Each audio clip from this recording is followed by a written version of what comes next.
Welcome to the Foul Play YouTube channel. Hi, everyone, and welcome to episode 15 of the Crime Theory Exchange. Today is going to be an interesting one.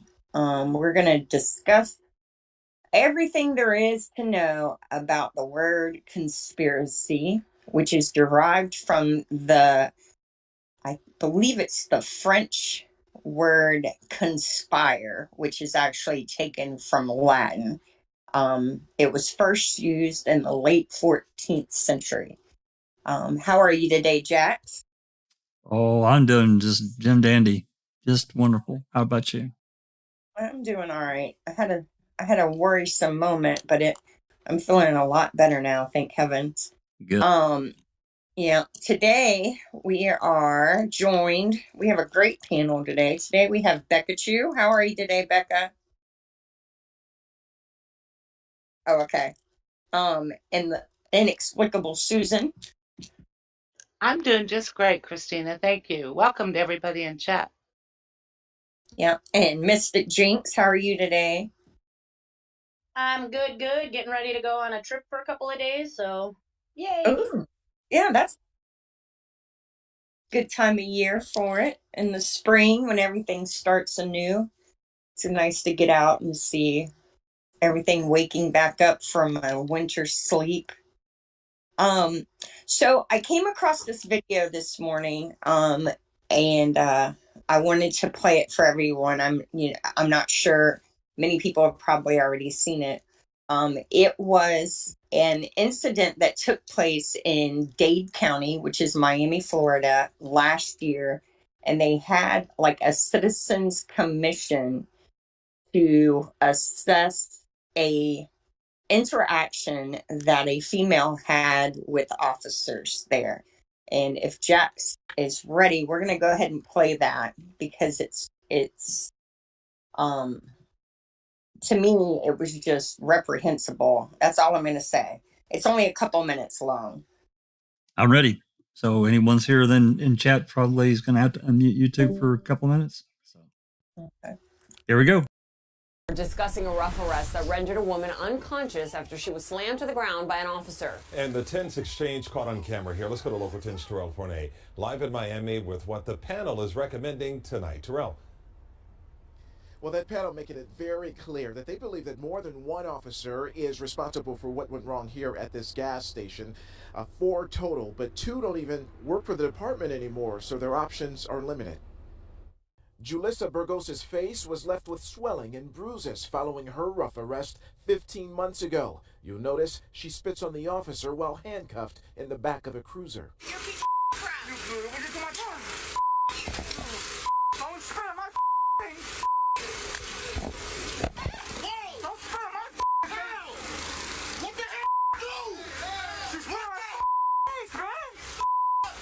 That video and a second angle we're now seeing, both from police body cams, were scrutinized publicly Tuesday night. This is Officer Hernandez right here. Here, Miami's civilian investigative panel revealed their findings of its months-long investigation. We were obviously very surprised, stunned, shocked, even disgusted to witness what we saw in that body-worn footage. The Oversight Committee, which looks into claims of police misconduct, agreed the actions of Officer Miguel Hernandez punching, then grabbing and slamming the woman onto the ground was excessive and should be criminal. Burgos was left unconscious. I think the evidence in this case is overwhelming and it clearly went too far. There wasn't a point at all in that video where the officer was de-escalating the situation from the very first contact until the inevitable ending. Officer Hernandez resigned last summer amid the investigations and was never charged. That alone was part of an argument by former Miami Chief Art Acevedo, who in his lawsuit against the city after his firing brought up the same incident, claiming there was a pattern of a cover-up of excessive force cases to protect cops, a culture he says he was trying to change. And the state attorney's office says criminal charges are unlikely because that female victim is not cooperating with the investigation. A sergeant later retired after he admitted to fabricating a police report here. 2 more officers are still employed tied to this entire incident, and this panel is recommending that they be disciplined for improper use of their body-worn cameras. Reporting live from Miami, I'm Terrell Forney, Local 10 News. All right.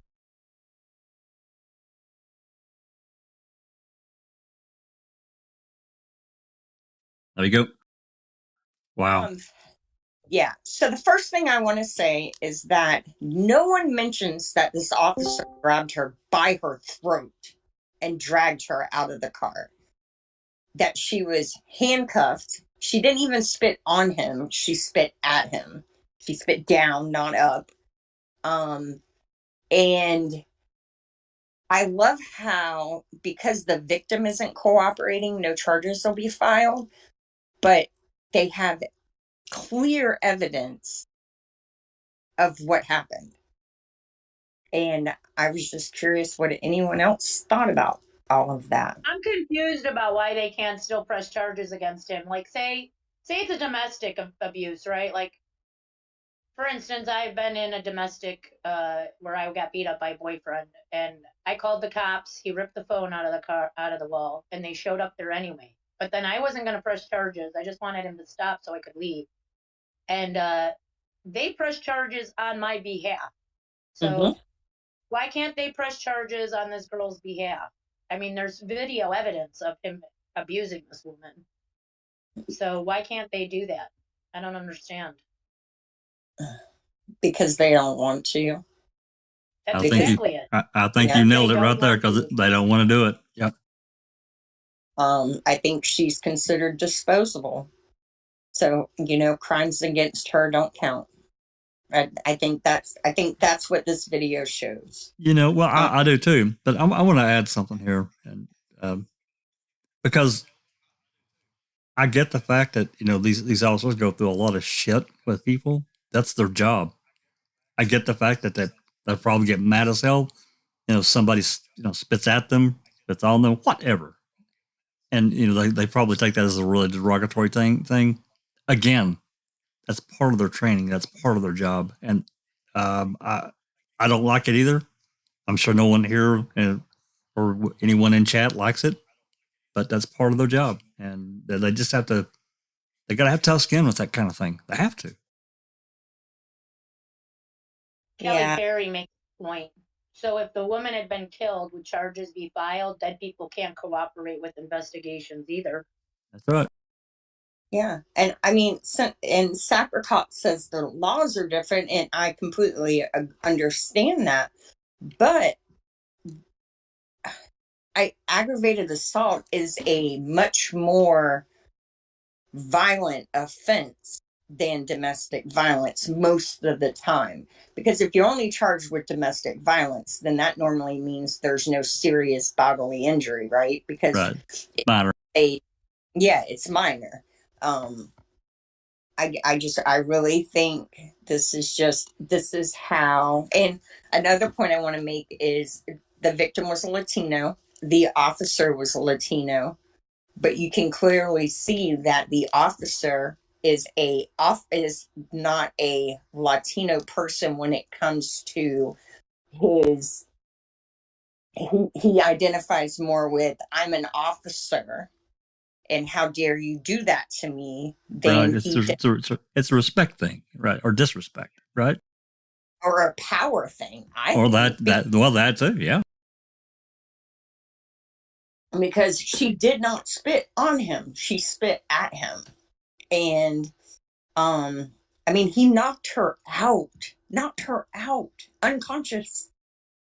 So I think criminal charges should be filed. Why not charge her with assault to an officer if she spit on him? Isn't that what they do? Like, isn't that assault on an officer if you spit on him or spit at him or whatever? That's right.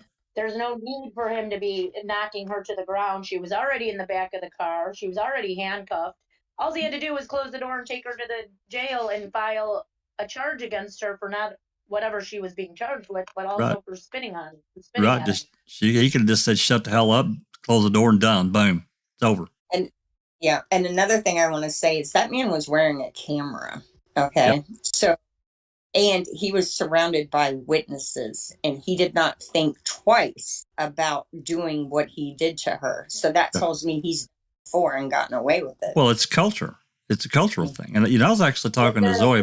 I was talking to Zoe about this earlier. We were just, before she had to take off for a bit. But, you know, she was talking to me about, we were actually talking about prosecutors and how this whole culture of, it's basically a culture. She can't understand a person like Ken Kratz or some of these others. And I said, you have to understand that they're looking for a conviction. They're not looking for the truth. Everything's been moved away from the truth to a culture of I want to gain for me. Mm-hmm.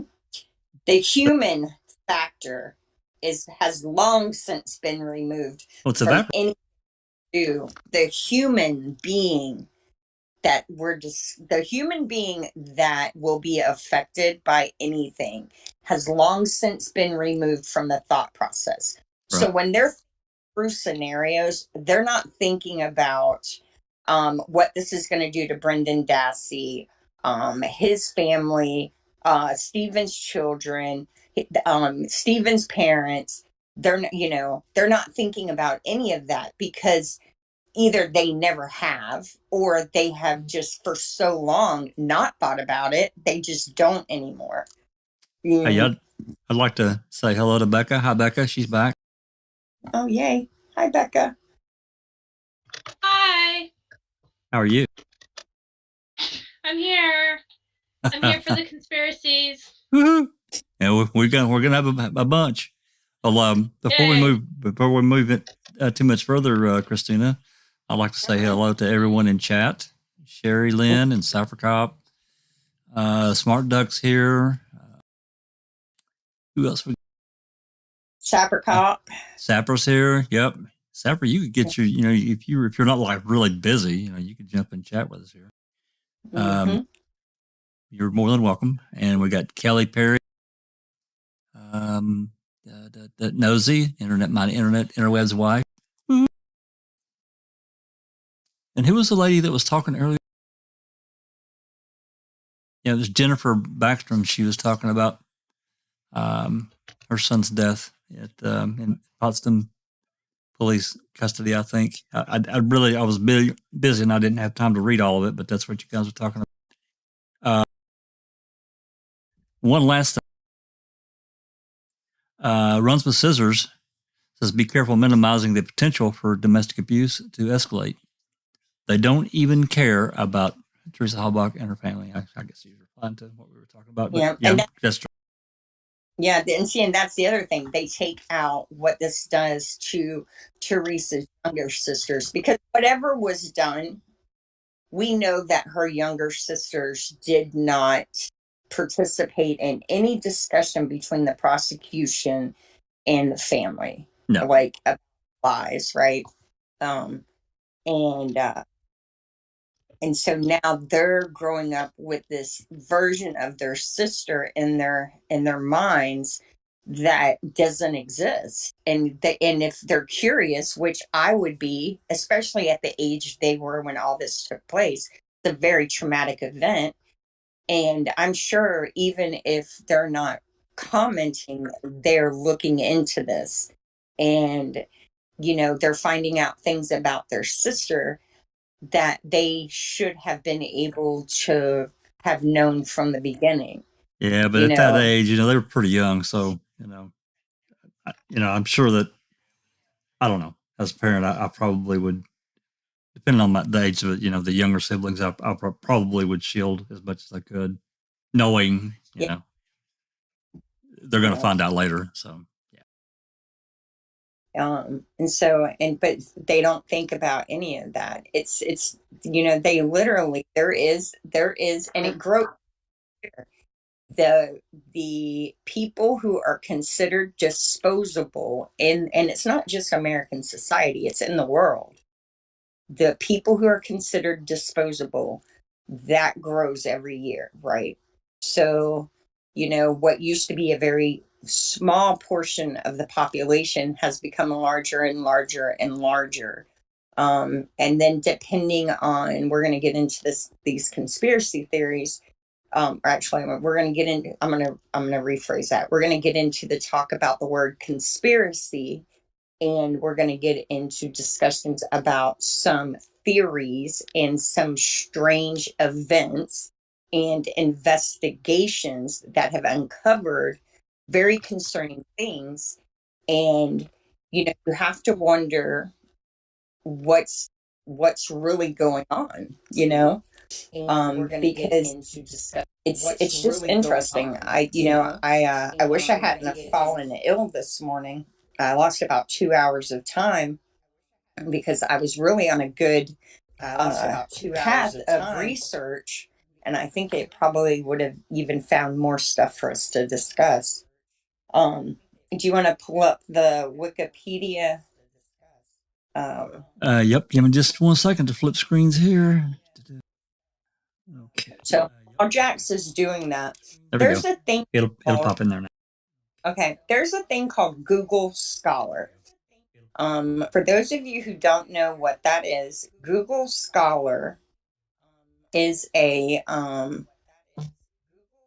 it's a search engine that only searches research papers and articles. It filters out everything but that. So I'm not sure how it works or any of that, but one of the studies that I found on Google Scholar had this clip in it, and I'm just going to read it. And it says, conspiracy theories are abundant in social and political discourse, yet a coordinated research agenda to grapple with their causes and consequences has only developed in the last decade. It is imperative that scholars better understand conspiracy theories for many important reasons. Across history, they have been closely linked to prejudice, witch hunts, revolutions, and genocide. Many perpetrators of terrorist attacks were known to be keen supporters of conspiracy theories. Conspiracy theories have also driven people to reject mainstream medicine to the point where once cured diseases are now making a comeback in some parts of the world. Also, conspiracy theories drive people to reject scientific consensuses, most notably the consensus around anthropogenic climate change. So, I mean, these, like 80% of that is just inaccuracies with dramatic words to try and make it sound like if you believe in what they have considered a conspiracy theory, you're off your rocker and you're more likely to try and kill John Lennon or something. And I feel like what the word started as, the word conspire, and how, and probably since like JFK's assassination, I think is when America really started using the CIA started using the word conspiracy theory to diminish any type of research that showed an alternate set of facts, right? It definitely expanded. It definitely got expounded upon after the JFK assassination, no doubt. Yeah. But it was still in use. There were a lot of issues surrounding Lincoln's death too. Yeah. And I mean, we just don't have the data to accurately interpret what really happened there, unfortunately.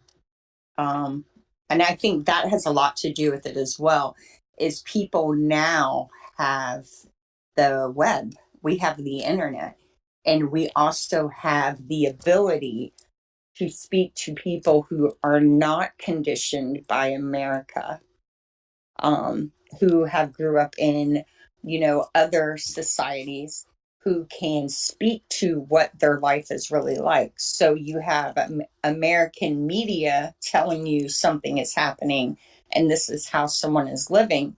But then you have a person who's actually living in that society who's saying that's not true at all. Yeah. So it's like, how dare you not buy the lie? Almost, that's how I feel about it. It's like, if you don't buy the, then you're a conspiracy theorist. Well, we know for sure, and it was a real thing that in the 50s and 60s, and I don't know how long it went a long time. Operation Mockingbird was a real thing within the media.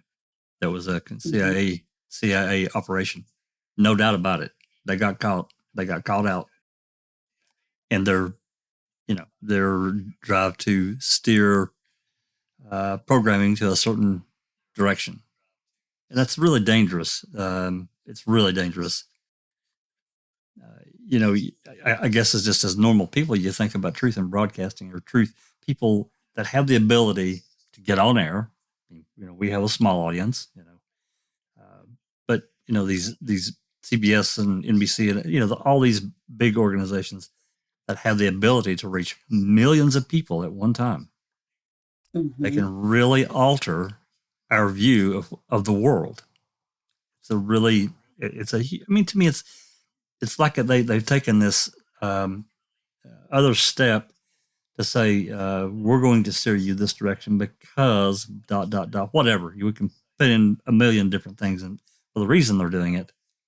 But that power of the media is to me, it's huge. And it's been so abused. Oh my God, it's been so abused. Yeah, it really has. What's the Mockingbird theory? I've never. No, it's Operation Mockingbird. Look it up. You can just, while I'm talking here, you can just go to Google and type it in, and you'll see that it was a CIA. Well, probably the best thing I could do is just go to Google and we can just read it. Yeah, let's do that. Let's just. There's a book by that name. Is that the same thing, Jack? Called Mockingbird? Maybe. I'm not sure. I think so. Well, when you say Mockingbird, I think of the Mockingjay from Hunger Games. You know what I'm talking about? The Mockingjay, which was the symbol. Oh, yeah. Yeah. Rise up. Yeah. Here we go. I think of To Kill a Mockingbird. It's on. Yeah. It's on the screen. Operation Mockingbird is an alleged large-scale program of the United States Central and the CIA that began in the early years of the Cold War and attempted to manipulate news media for propaganda purposes. And they did it. There's no doubt about it. They got caught. And, the thing about Wikipedia, there's people have the ability to go in and alter what's written there. So, this could change, 14 times by the time we end up before the months ended. So, but they got caught. And allegedly, there's another operation of this type that's in play. I don't know what it would be. I'm just saying that people in that own these organizations for whatever reason. Most of these organizations are about money, which drives a large portion of what we do in our life. So to accept this and to agree to work with with a government agency on the sly, and it bothers me. And there's just a lot of things, I'm surprised you never heard of this one. Operation Mockingbird been around a long time.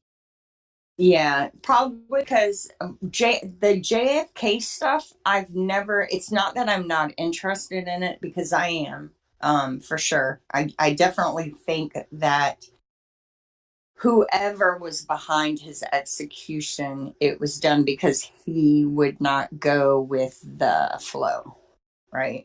Well, yeah, there was a lot of flows that he wouldn't go with, and he was going to die in Dallas that day. There was no doubt about it. He was going to die. Yeah, they were after him. I think it was more than one organization. Again, a lot of people look at me and say, like, their eyes, a Spock eyebrow raised, and like, you're crazy. But that's what I believe. I've just been exposed to so many different things. I've read a lot. Not as nearly as deep as Dr. Silkman, but I've read a lot. My dad was after it big time. He followed that shit as much as he could get his hands on.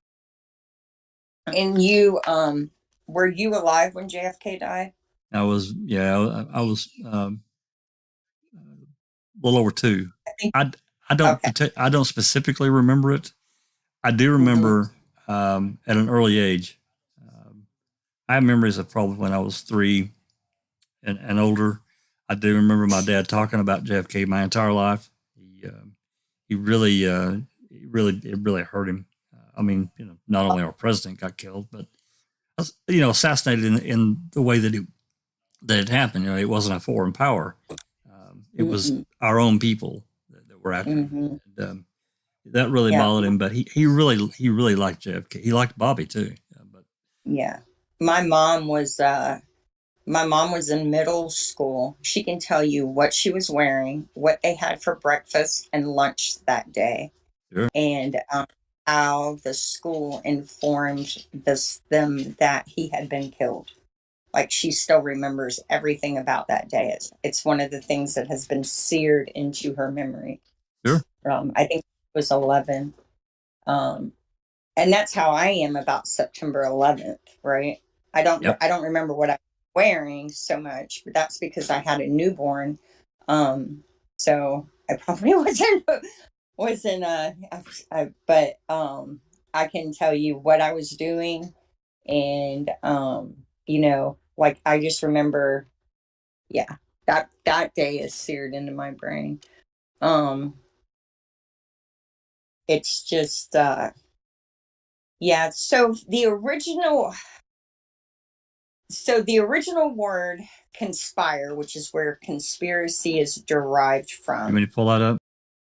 Yeah, let's just pull it up and we'll discuss it. Only because it appears that it actually came up. We'll go back to the Wikipedia one because I want to discuss some more of these theories. But I just think it's funny how the word came about and how it's now used in a different way. It was used when let's say someone like a king was on the throne and he was about to be overthrown. His people around him would conspire with the enemy to overthrow him, right? And the Latin of conspire is a word called conspire, and it means to be in harmony. So it's like they used it as a verb, as in to breathe. You're breathing in and you're breathing out because your body is in harmony.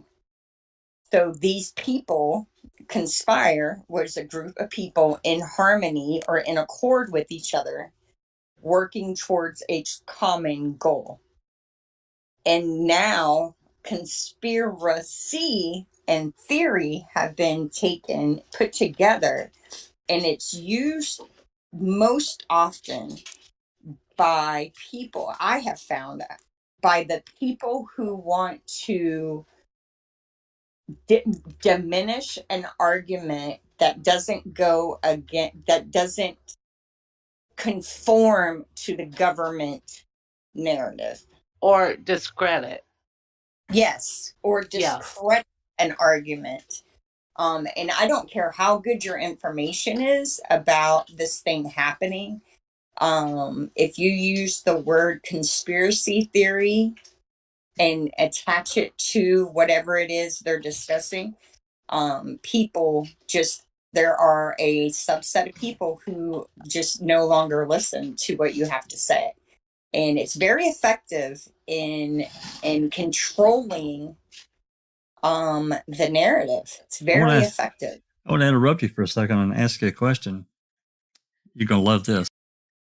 In what sub and by who do we always see, basically from 4 or 5 people, use the word towards truthers as, conspiracy theory? Yep. Han Solo, I always call him that, but Solo the Wookiee and Puzzled by It All are they on Reddit in the Making a Murderer sub, or if they're making fun of us on the Stephen Avery is Guilty sub. Or try to. And yeah, right. And then they get mad at you when you go in there and drop truth bombs, and they're like, well, don't you know you're not wanted here? I'm like, look, if you don't want me here, ban me.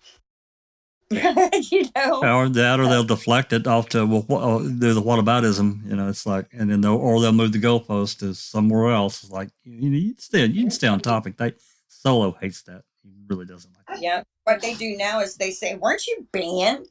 I'm like, "No. If I was banned, I wouldn't be here." Right. So then they start that, and I'm like, this is how you're defending the wrong side when you have to bring up this because you can't talk about what we're talking about. That's right. That just says it all to me. So slide 2's up. All right, and that is just more. I've started doing we don't talk about religion, but I started doing Bible studies. So I've been studying root words and the history of words. And so that's what kind of got me to do this on the word conspire and conspiracy, because it's funny how modern society has taken a word that was established for a use of one thing, and then they have changed its meaning, right? So, like conspire, I can't even speak Spanish, much less Latin. But conspirare, that's terrible, means to be in harmony, yet they're taking that word, making it conspire, and now it's to plot, to scheme. Yep. Just it's very interesting. It really is. Now, I'm curious, what is your, let's ask the people in the chat, what is your personal conspiracy theory that you believe is true? And we can go back to the Wikipedia thing if you can do that. I want to see if they're on there. Like what is considered a conspiracy theory to mainstream America, but you personally believe is an accurate assessment of something? I don't believe the way that 9/11 has been portrayed is the truth. I can agree with that. I can agree with that. My husband believes in Sasquatch. He saw one when he was a kid. He grew up in the woods, and so I just want to. He believes that those planes could not have brought the buildings down. Now, I don't necessarily subscribe to that. I believe that the Twin Towers were hit by planes that were taken hostage, and that's what caused them to fall. I also believe that there's a strong likelihood. See, I saw the Pentagon after 9/11 when it was still damaged, and it does not look like a plane caused that damage. I don't know how to explain it. I think it is entirely possible that a missile that was supposed to take down that plane, so here's what I think. I don't like have like a shoulder fired missile. Or I was thinking maybe some F-15s fired a missile, missed the plane, and hit the Pentagon. And then they hit the plane, and the plane crashed right around there, and they were able to say the plane did it. Something to that effect. Because it was too neat of a hole to be caused by a plane. Like, it was exposed walls or exposed offices where desks were just hanging, You know what I mean? Like, and papers were sitting, it was just weird. I just didn't get a feeling like that may have been, and then there's also, PBS did a documentary years ago. I don't know. Let me see if I can find it. And it was about, there was a guy who was the head of the New York FBI office. And for years, HBO, somebody did a short-lived series trying to put this information out there as well. He had taken a job as the head security guy for the World Trade Center. And like his third day starting that job was September 11th. Hold on, security. World Trade Center. 2000. John O'Neill. And John O'Neill had embarrassed the FBI, which is why he got fired. And he took this job at the World Trade Center. Well, the official story is he was a promiscuous guy. He was spending his business account where it shouldn't be spent, yada, yada, yada. The reality is, for about 5 years, maybe even longer, he had been trying to get the FBI and the U.S. government to take Osama bin Laden seriously. And nobody wanted to talk about it. They didn't care about it. Even after the U.S. warship was hit, this USS Cole, I think. Yep, that's right. You remember that? Yeah. Even after that, and he's like, I just have this feeling they're going to try and hit us on our home soil. Nobody wanted to listen to him. So they ended up getting rid of him because he just wouldn't shut up about it. He just wouldn't stop. And he took a job at the World Trade Center and he was killed that day. Let me see if I can find the Frontline. Frontline did an episode on it. Here it is. And if you haven't seen it, I recommend. Well, you can drop a link in the live chat for anybody who wants to watch it. Yeah. I'm just curious. Now. You want to go down the list and just ask people what people's number one go-to thing that bothers them because they feel there's a conspiracy that they can't explain. Okay. Becca, what's your number one? My number one conspiracy that I believe is real or that I like? That you believe is real. Something's fucked up and you can't put your finger on it, but you feel like it's a pretty major conspiracy. And yeah. I don't know how to pronounce it right, but that one pass, I think they nicknamed it Devil's Pass, where the hikers were in Russia and they were hiking through this one area and they spent the night and then they all died and a lot of people say it was hypothermia and blah blah blah, but I think it was a government experiment done on them. Yeah, I know exactly. I just watched that. I've never heard that one. I forget the name of it, but they nickname it Devil's Pass. Interesting. It starts with a D, and they found like the people weren't supposed to stop there, but they decided to stop there because they were running out of time, and they stopped there, and then everybody died, and they didn't know what happened to them. Because they just went missing, but then they started to find their bodies, and their bodies were found in real disarray. Like they were really, you could tell they'd been through some stuff. But the thing was that some of the bodies were aged, as if something aged them super fast.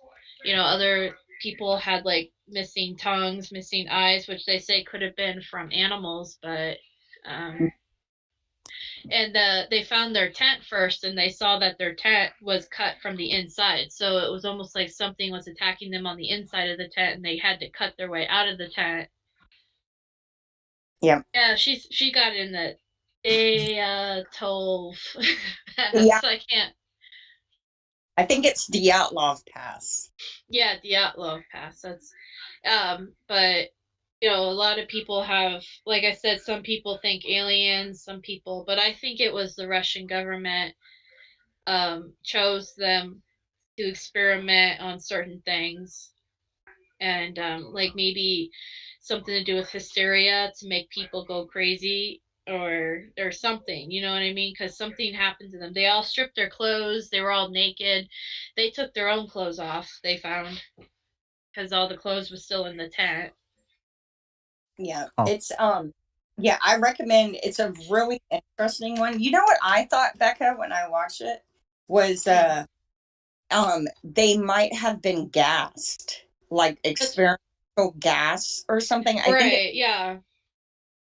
because there was very weird descriptions of how the bodies looked. Yeah, that's what I mean. Like there was like some sort of chemical got to them and made them go hysterics and made them, you know, bust out of their, because the people who were investigating this before the government actually came in and shut it down. The government themselves came in and said they died of hypothermia and that's that. And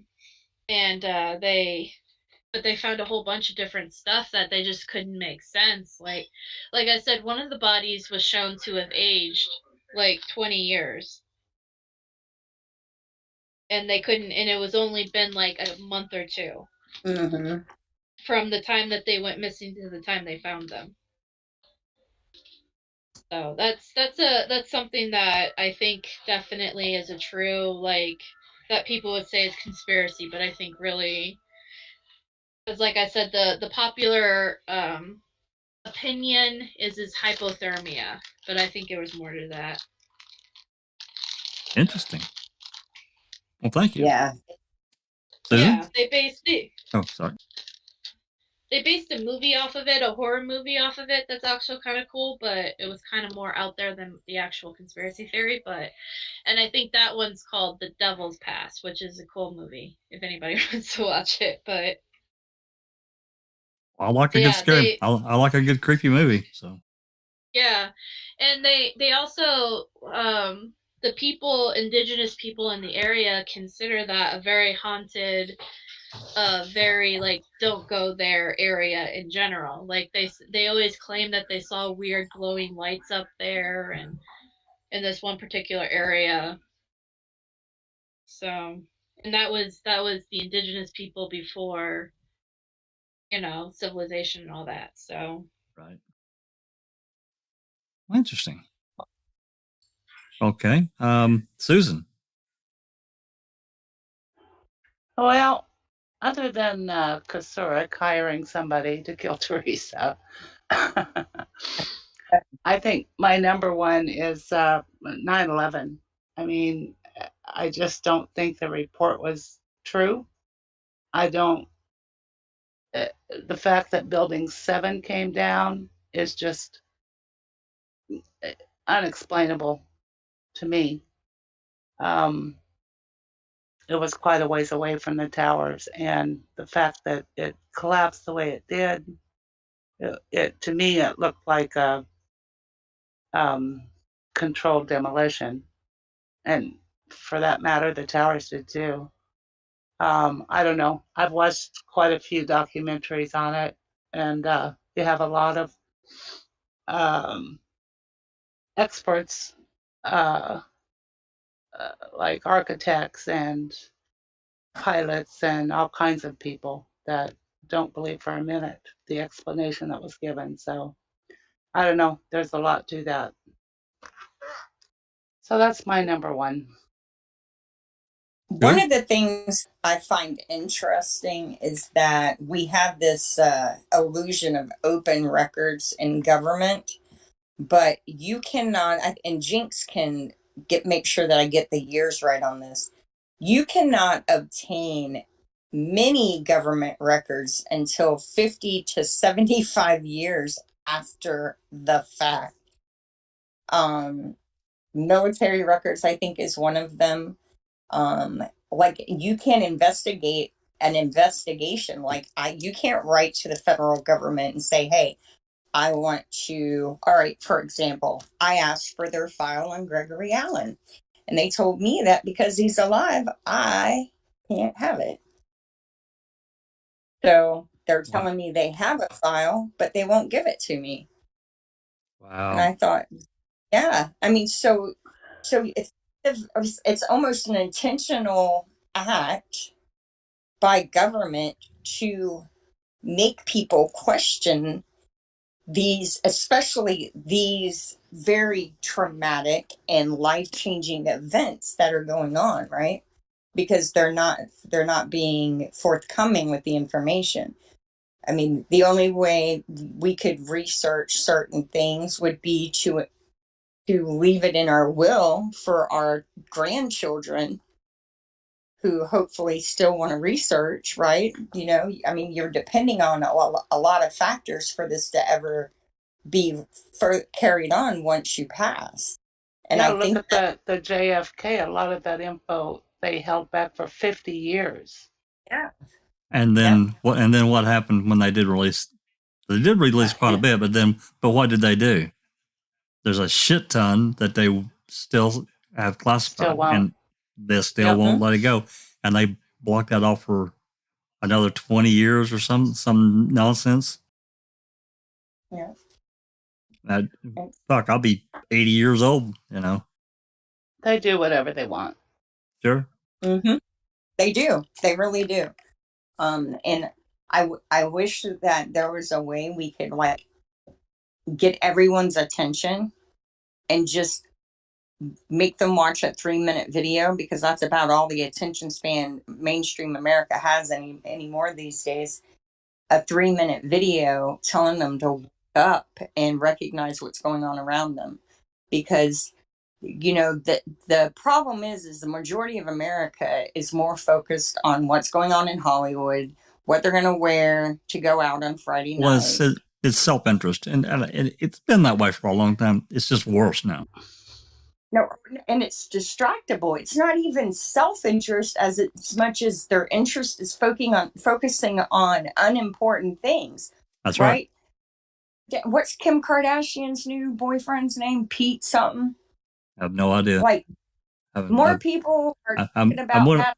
I'm one of those rare people in the world that has never watched one episode of the Kardashians. Me Not either. one. Not one. I don't care. It just doesn't interest me at all. It's Pete Davis. Yeah. So, I mean, people are more concerned about what Kim Kardashian is up to than this $1.3 trillion snuck-in budget that the government, you know, snuck in last week. And I mean, and I think it's intentional. I truly believe that the government has made people think that way, hoping that they can just continue doing what they're doing. Well, that goes back again to what I was just talking about, and these we can call them distractions if you want, but how information is imparted to the populace, to a large body of people, not only here. I'm sure that there's certain things in the in Europe and other parts of the world. I mean, you look at Russia and China; they're so tightly controlled. It's really manipulated there. I mean, like super manipulated. It's bad here, but it's really terrible in some of these other countries. And I'm sure you've seen the videos where like every single newscaster says the exact same thing. Oh my God, the thing that John Oliver did. Oh my God. Yeah. It's like a bunch of robots, man. I wish I could find that episode again. It's crazy. Yep. This one media organization has bought up so many of these small local stations, and these news anchors are forced to say the exact same thing throughout the country. It's like, holy shit. Yeah, but what's sad is they do that anyway. You know what I mean? Well, not like. Right? I mean, these are lines that were clearly written out that they had to speak. And so what Oliver did, he took a couple and put them up. Then he added 4 more, then he had 8 more, then he added 16 more, and then he had a whole screen full of these same these different newscasters saying the exact same thing from all across the country. It's like, oh my God. Well, remember the big deal that was made? What was that? It was before the invention of TV. It was during the period of radio, and there was War of the story. Worlds. Yeah, War of the Worlds. Okay. Yep. And people actually thought that was happening and That's right. panicked. They did. That's how much society is influenced by a voice telling them something. That's right. Right? Some people killed themselves over it. They did. Yeah. Let's look that up. That's and I always think about that when I think about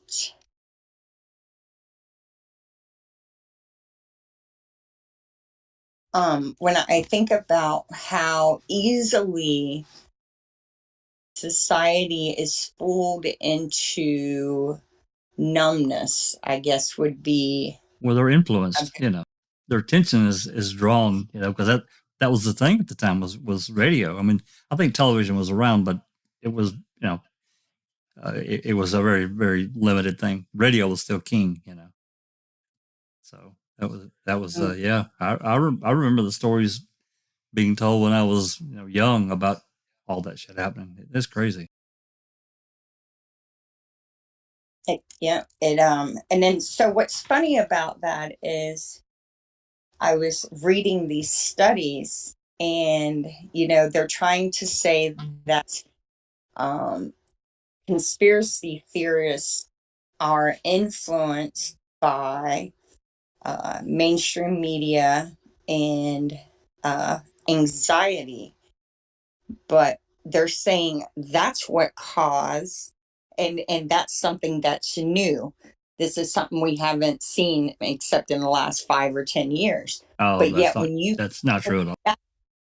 I know, right? So you can't even believe research, things that on Google Scholar, you can't even believe what they're considering research articles that other scholars are able to use to further research. So their research is being done on lies, or maybe not intentional lies, but inaccuracies, because worlds caused that. So research is also like, it just depends on who pays for the research to be made. So like if you have a particular person or company or anybody who has an agenda, they're going to pay for the research to reflect what their agenda is. Now, see, Becca, that's funny that you bring that up, because one of the biggest discussed quote conspiracy theories unquote right now is government influencing weather, and I've heard of that. Hearing jet streams, or there's an actual word for it. It's chemtrails. Chemtrails. It's been around a long time. All right, so the Carnegie Institute, which I encourage everyone, the link's in the description box. I encourage everyone to go to the Carnegie Institute, take a look at the board members and the trust members, and see who is paying to debunk this quote conspiracy theory, when there is also a video linked in the description box called The Great Dimming that has some very troubling facts, research using the same type of research methods that Palahniuk used in the Stephen Avery case. So we're talking state-of-the-art microscopes, state-of-the-art testing of particles, and And then you also have media clips of government people saying that they want to be controlling the weather by 2025. So if they want to be in control of the weather by 2025, they're trying to control it now. I mean, that's common sense, right? Well, that'd have to be. They'd have to be experimenting with something if that's true. I mean, you know. What, do you think you're just going to wake up tomorrow and say, hey, I'm going to control the weather and it's going to be done? Oh, That's right. yeah. Only logical that they're trying to control it now. And that video is like an hour and a half. So, you know, and I know everyone's time is precious and I understand that. But the people that are on there are not, you know, they're not they're not living in their mom's basement, 50 years old, overweight. These are real accredited people, is what you're saying. These are people who have left their high-paying jobs trying to control the weather because they realize that the people that are going to be killed and harmed because of it are more important than trying to control something that you can't control. Because that's the bottom line of it.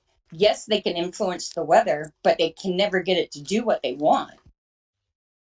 So, and one of the quotes that is in that documentary is made by a scientist who's talking at a conference about weather control. And he said,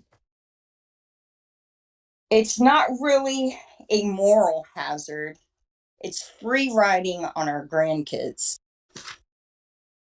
controlling the weather. That's what he said. I think that's risky as hell. I mean, if it's true. So if you have someone who can actually say that statement loud, working to impact the weather, you know that no calculation he does is ever going to factor in human life, right? Right. Because well, he has an agenda. Mm-hmm. So he's only going to present facts that, you know, work for his agenda. Yep. And so we used to have this motto, like anyone in healthcare knows that you have this motto, it's first do no harm.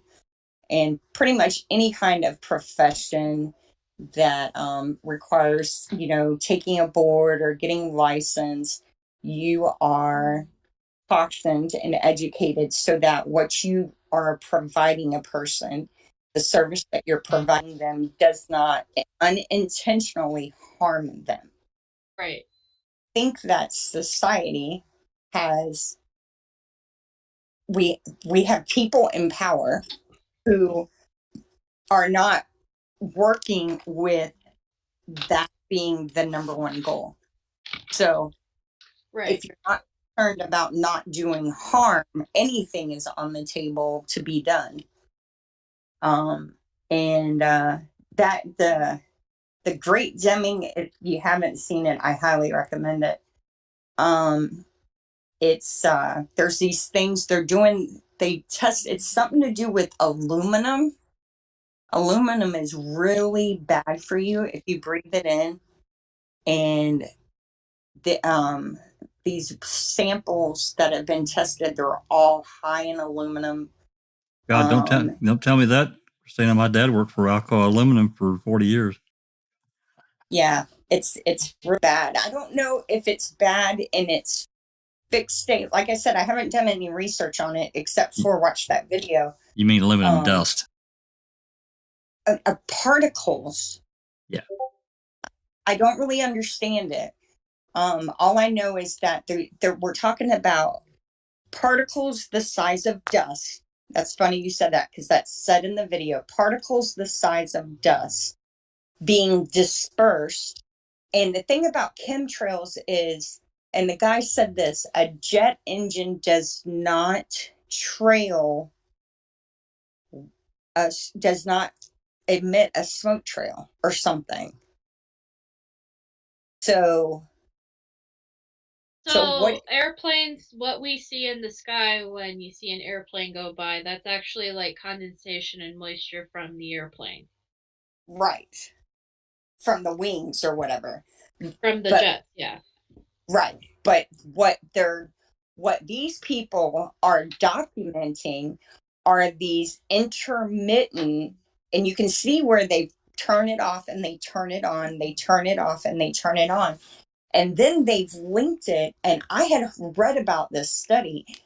Some airplane pilots have started having these unexplainable health issues. Flight attendants as well, even some people who fly, what do they call it? Having a brain fart. Even Flight attendants? no, the people who are riding commercially. Pilot? Aviators? No. What's the person called who goes and buys a plane ticket? Gets on the plane. Customer? Okay, yeah, there you go. Even customer. Thank you. Even the customer. That's what happens when you have brain surgery. Even customers have passengers. Even That's a better passengers one. have had these unexplainable illnesses, including things like loss of memory, severe neurological issues. And then they look at these towns, they look at how the weather is impacted, and then they see this spike in illnesses, unexplained illnesses. It's Now, so I have questions about this. Are you talking about passengers on an airplane experiencing these kinds of things just from being a passenger on a regular airplane? So this was a study that I read about a couple of years ago. And then in the documentary that's linked in the description, they talk about it briefly. There are passengers on airplanes as well as employees for the airline who fly, who are having these unexplained illnesses where they didn't have them for years.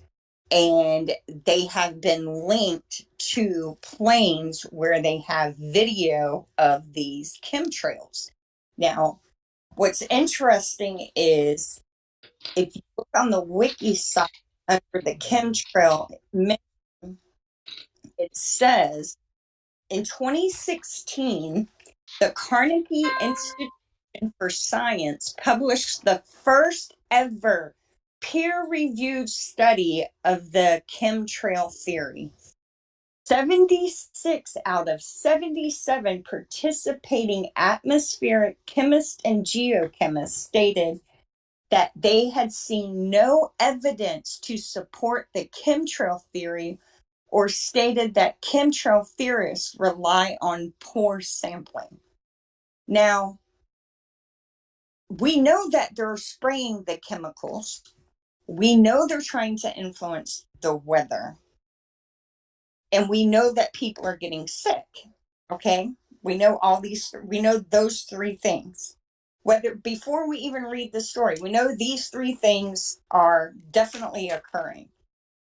So why is there this deliberate intention by such a quote reputable unquote institution to diminish and dismiss the allegations that this is going on?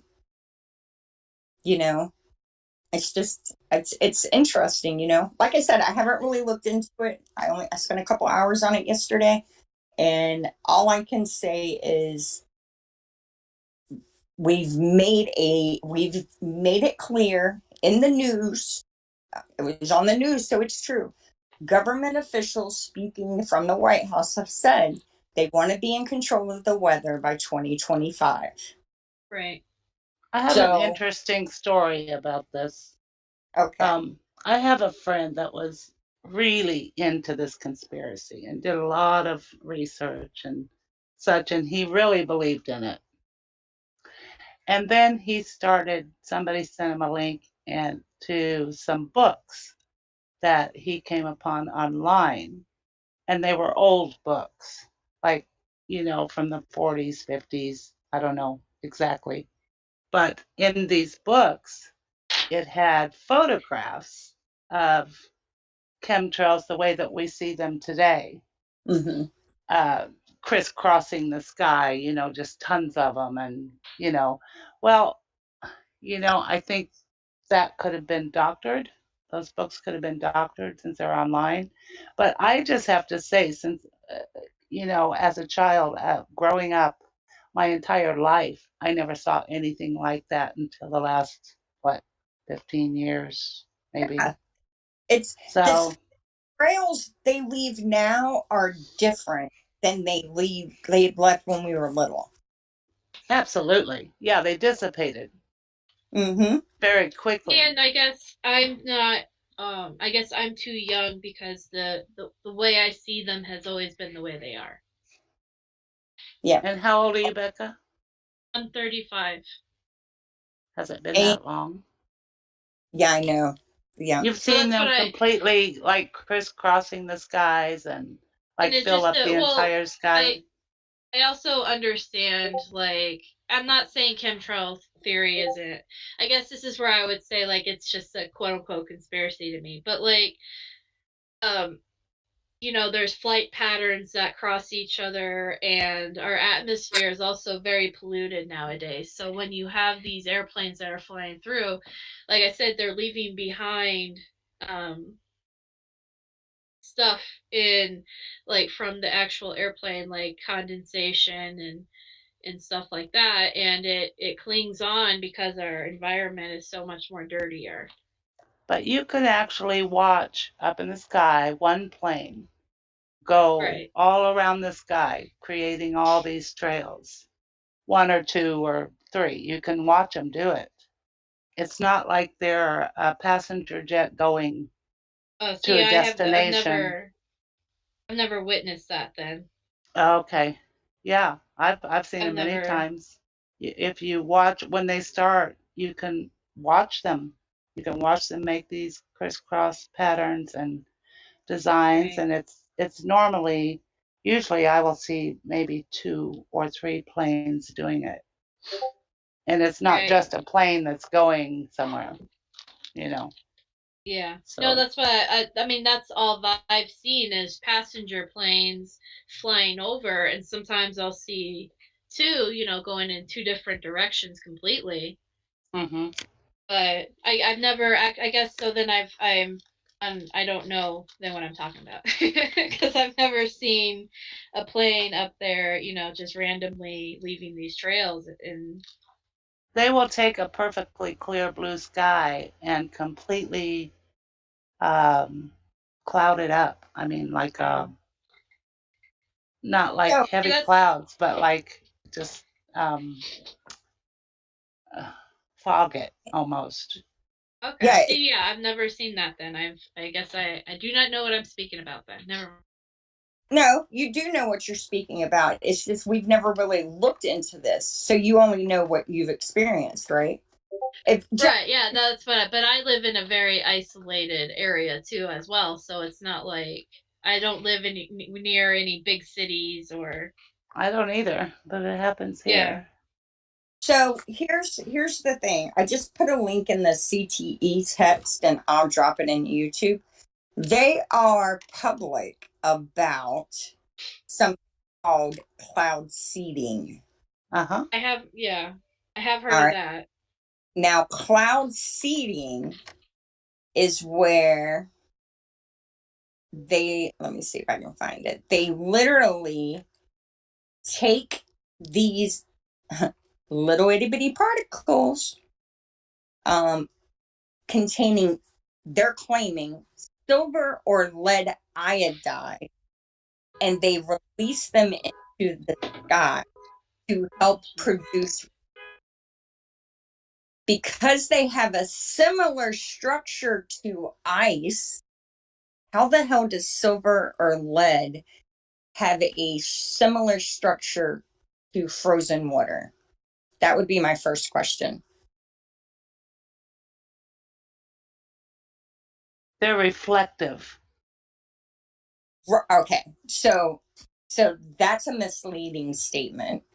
Because these particles have a similar structure to ice, the water droplets in the cloud, which are too small to fall as rain, surround the silver iodide, and this is according to the Encyclopedia Britannica. As the water and silver iodide combine, ice crystals form. Eventually, the ice crystals become too heavy to remain in the air. As they fall, they melt to become raindrops. Now, here's another interesting thing that's in this article. In 1974, I meant to mention this too. In 1974, during the Vietnam War, the U.S. Army used cloud seeding to alter the weather. Think about Forrest Gump. One day it started to rain and it just never stopped. Remember he says that in Forrest Gump? Have you seen Forrest Gump? Yeah. That makes sense to me because they did a lot of experimenting during the Vietnam era on the soldiers, on the environment. That Agent Orange, I didn't know what Agent Orange was for the longest time. Agent Orange was this vicious, just horrific. Yeah. It was basically like steroids. Right. And they use that to scour the earth over there. Yeah, and I know several people who were in contact with Agent Orange who they're either battling or have died from cancer. Yeah, see, my dad was exposed to it, and luckily he doesn't have any cancer issues, but there's other issues that they're now finding research that the VA is constantly, there's a whole list of things, if you have Agent Orange exposure, that you can later have, like cancer, like you said, there's diabetes, thyroid issues. Let me ask you this, because I didn't know that until now. Have you told your medical provider that your dad was exposed to Agent Orange? Yeah, they actually think that there's no way, unfortunately, to prove it. I'm sorry, my parents are loud in the background. There's no way to prove it right now because the VA won't admit to a lot of stuff right now. It took them a long time just to even put diabetes on that list. But the dog can do it. Yeah, that's crazy. So listen, the name of this plan to influence the weather in Vietnam was called Operation Popeye, and meant that the U.S. troops were more prepared for the extensive rainy season. Now think about that. These people grew up in Vietnam in areas where it rained constantly. Like, I don't know how they thought adding more rain was going to be more helpful to American soldiers who weren't used to the rain than Vietnam soldiers who lived with it. I don't know. Operation. Right. Well, the people in Vietnam are also having a lot of issues because of it. And there are parts in Vietnam that won't grow back now because of Agent Orange. So, wow, listen to this, y'all. In 2008, China used its weather modification program to control the weather forecast for the Beijing Olympics. According to the BBC, the country carried out cloud seeding in the capital to ensure that the rain fell before events like the opening ceremony rather than during them. So my question is, clearly weather manipulation is being done. So why is there an attempt to say that these chemtrails aren't part of that? That it's just, whenever they try really hard to make you believe something isn't happening, I've come to believe that you need to look really hard at what they're saying isn't going on, because it probably is. Jax, are you there? I'm here. I'm just listening. Okay. Who else is left? Jinx, what? Oh, yeah, go to your next person for your question. We kind of got we went down a rabbit hole. Yeah, it was me, but I'm stuffing my face with French fries right now, so I'll just move on to Jinx and come back to me. Okay. What? Your number one conspiracy. Something that really bothers you. You think something weird happened, but there you go. I think I read a lot about Marilyn Monroe's death. I think she wasn't. I don't think she overdosed and committed suicide like they say. I think it had something more to do with JFK, Robert Kennedy, the mob. Someone else had a hand in that. That would be my conspiracy. That before all of this, that's what I was reading about. I read a lot about the Marilyn Monroe conspiracy, but I don't know. Maybe she was just suicidal and killed herself. Who knows? I don't think that. I don't think that at all. Even if she overdosed, I don't think it was purpose either. I don't think it was like a suicide. It was just an overdose, accidental. But I don't even think it's that. I think Marilyn Monroe was killed because she knew stuff. Because she There's a lot of stuff like she wasn't in the same position as she was when she died. There's a lot of hours going between them, them finding her and the doctor being called over to her place, her personal doctor over to the place, and then hours later they finally called the coroner. There were diaries she said were written by her about stuff that was going on when she was on, like the private jet with the president or with his brother, and those are missing. So I think there's a little bit going on there. That would be mine, I guess, if I got to pick one. But I don't really have much to say about it. I haven't really looked into any of that in a really long time. My main focus is, of course, the conspiracy to frame Stephen Avery. That was definitely, it's not a theory because to me it's real, and that a conspiracy is more than one person conspiring to do something to someone else, right? Like working in harmony. Yep. And they're working in harmony to achieve their goal.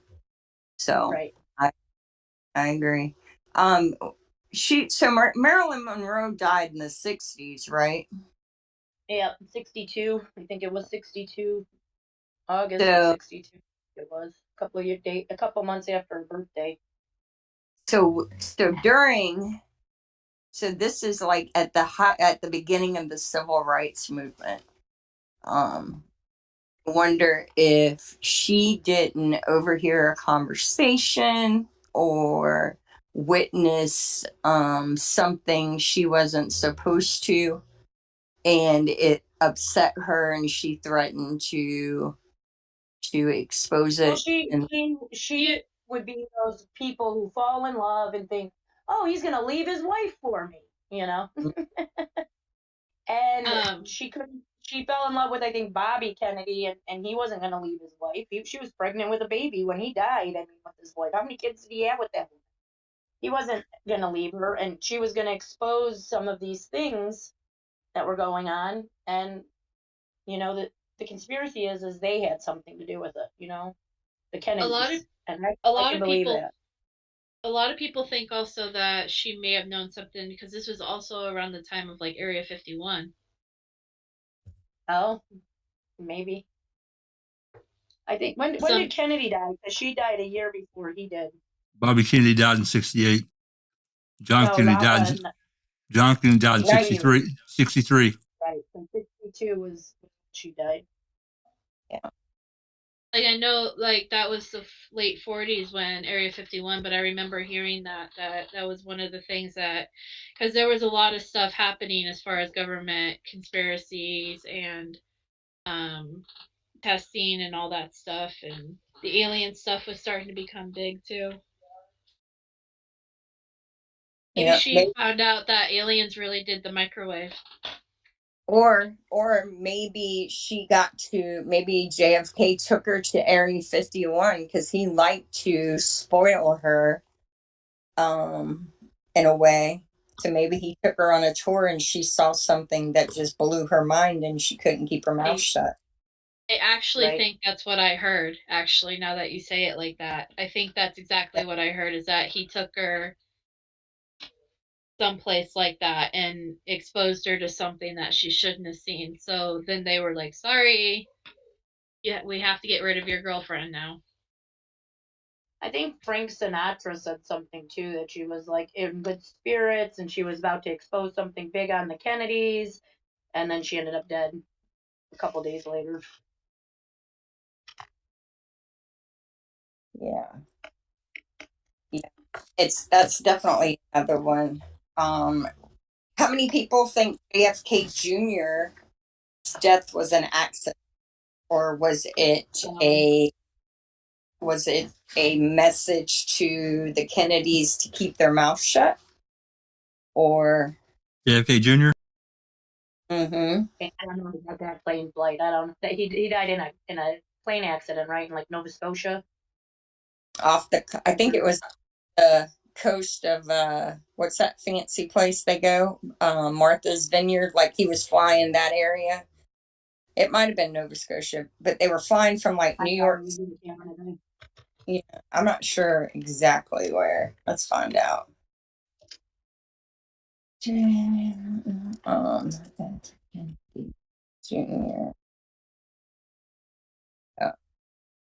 He died in 99. Isn't that interesting? So he died a couple years before September 11th. Or yeah. And oh yeah, near Martha's Vineyard. Yeah, okay. In Massachusetts. That's right. And every time yeah. Were they headed back? Why do I have Nova Scotia in my mind with them? I think they were flying from New York to Martha's Vineyard, because remember her sister was with, I think. Hold on, it says he took off from Essex County Airport in New Jersey and flew into a hazy, moonless night.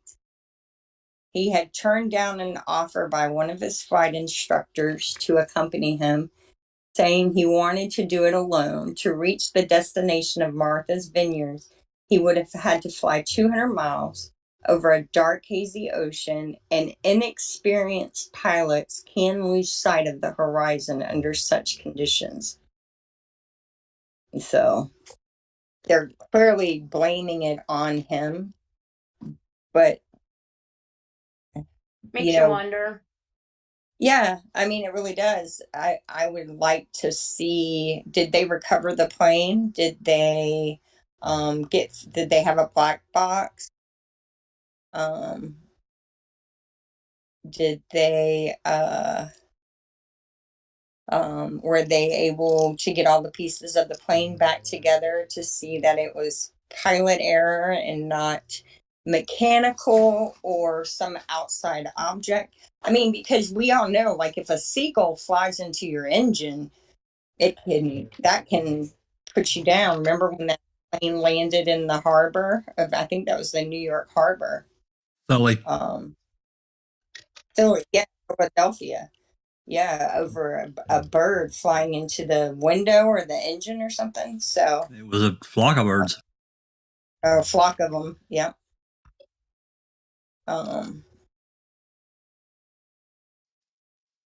Yeah, I'm not sure. I don't know. I always thought it was really strange, him dying. I never really looked into it. Doc may have. Maybe you can ask him at some point what he thinks. Mm-hmm. So it says on July 21st, Navy divers recovered the bodies of JFK Jr., his wife, and sister-in-law from the wreckage of the plane, which was lying under 116 feet of water, about 8 miles off the vineyard shores. The next day, the cremated remains of the three were buried at sea. I find that interesting. During a ceremony. The next day?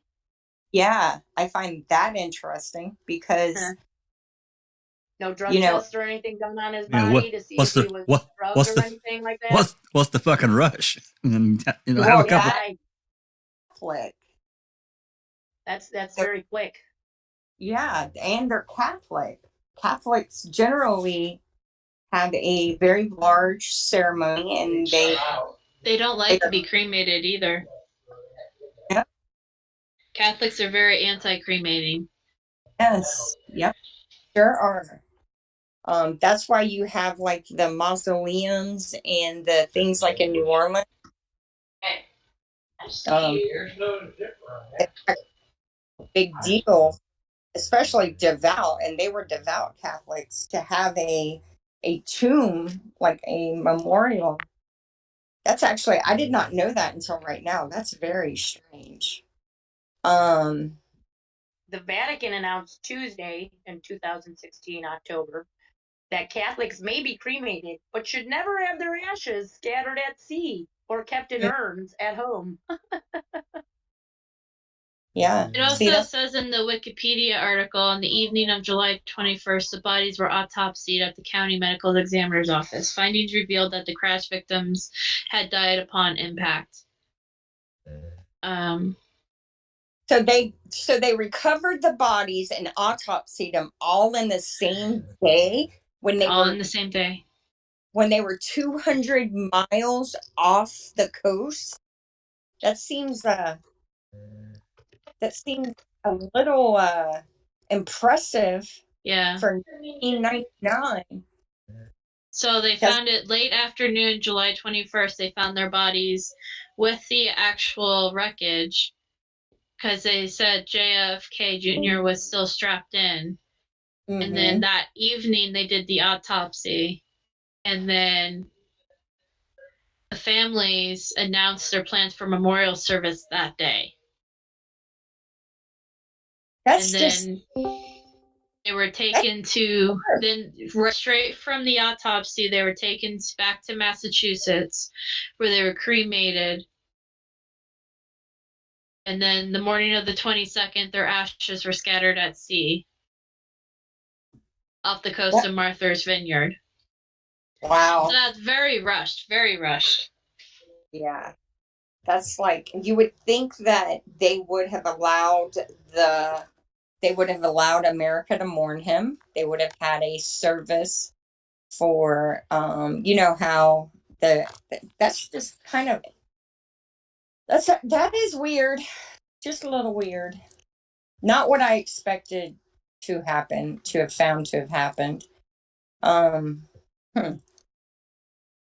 What's the chat saying about that? Does anybody in the chat find that weird?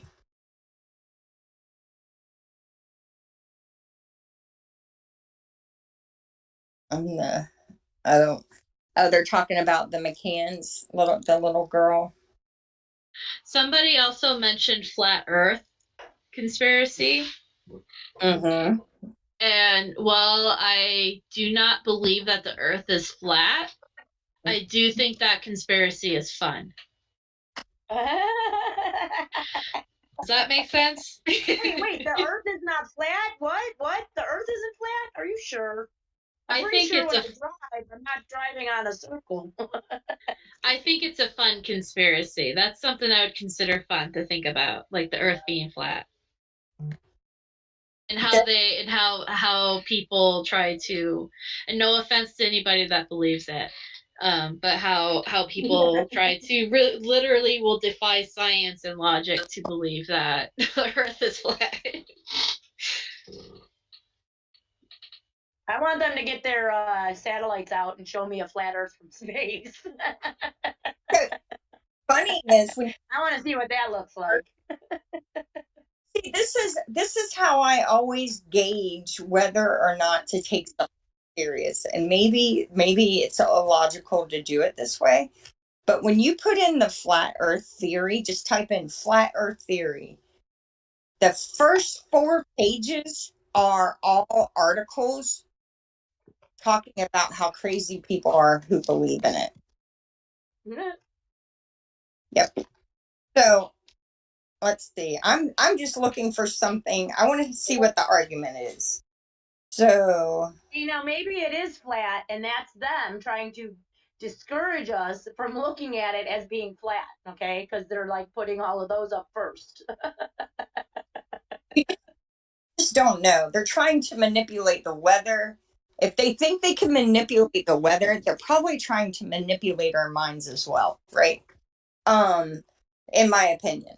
That's all I'm going to say about it. Because who in their right mind thinks you can play God over the weather and it not affect? I mean, it's like the butterfly effect, right? A butterfly beats its wings and halfway across the world. What is that? The chaos theory? Y'all know what I'm talking about? Y'all ever seen the butterfly effect with Ashton Kutcher?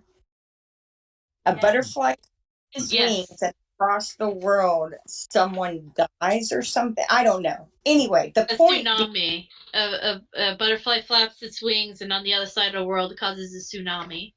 Yeah, the point being is every action has an equal and opposite reaction. And this world was made to run a certain way. We've drilled into the core of it and started sucking out its lifeblood, the oil. Now we're messing with Mother Nature, the sun. We're trying, I think that they're just trying to pretend like they're not destroying our planet in an attempt to, I don't know, play God. Is that what it's all about?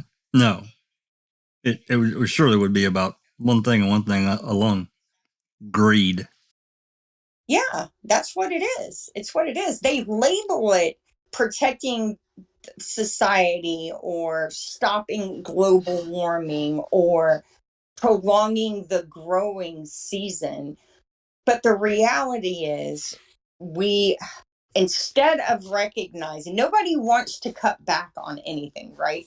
The quadrillionaires want more money. They want to possess more. They want to own more. And Big Pharma wants to sell more pills. They want to make more addicts. The government wants to make more laws and lock up more people to make more money. Because that's the deal with incarceration. Incarceration allows the profit off of people. It's human trafficking at its basic form. I've talked about this podcast before, but it's called Voir dire. Just like what they do before picking a jury, the voir dire process. And it's from Harvard Law School. And the things that are discussed there, I listened to a podcast last night on human trafficking and how they're trying to add laws in for enforced servitude.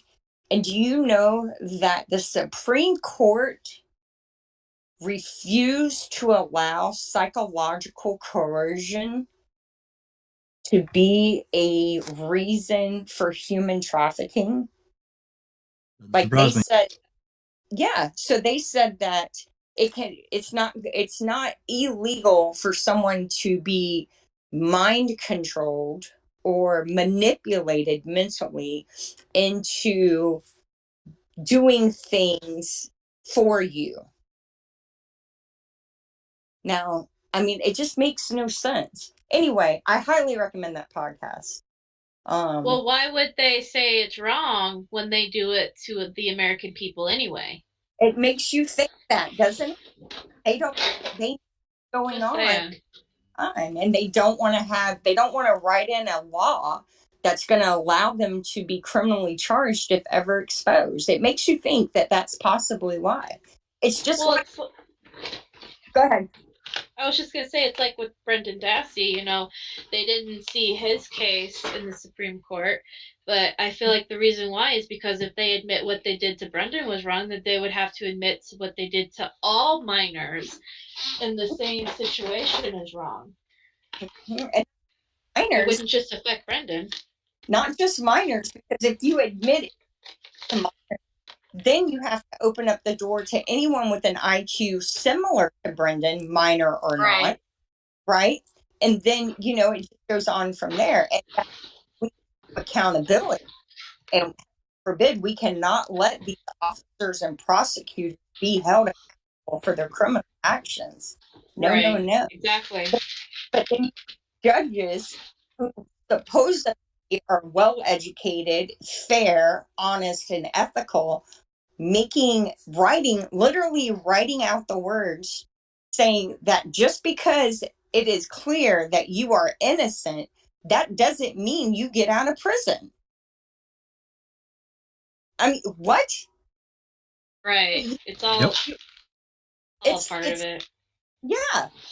So, and that's the kind of government that will try and label any counter talk about what they're doing to society as a quote conspiracy, in hopes that people will dismiss it out of hand, right off the top, and they can continue doing what they're doing.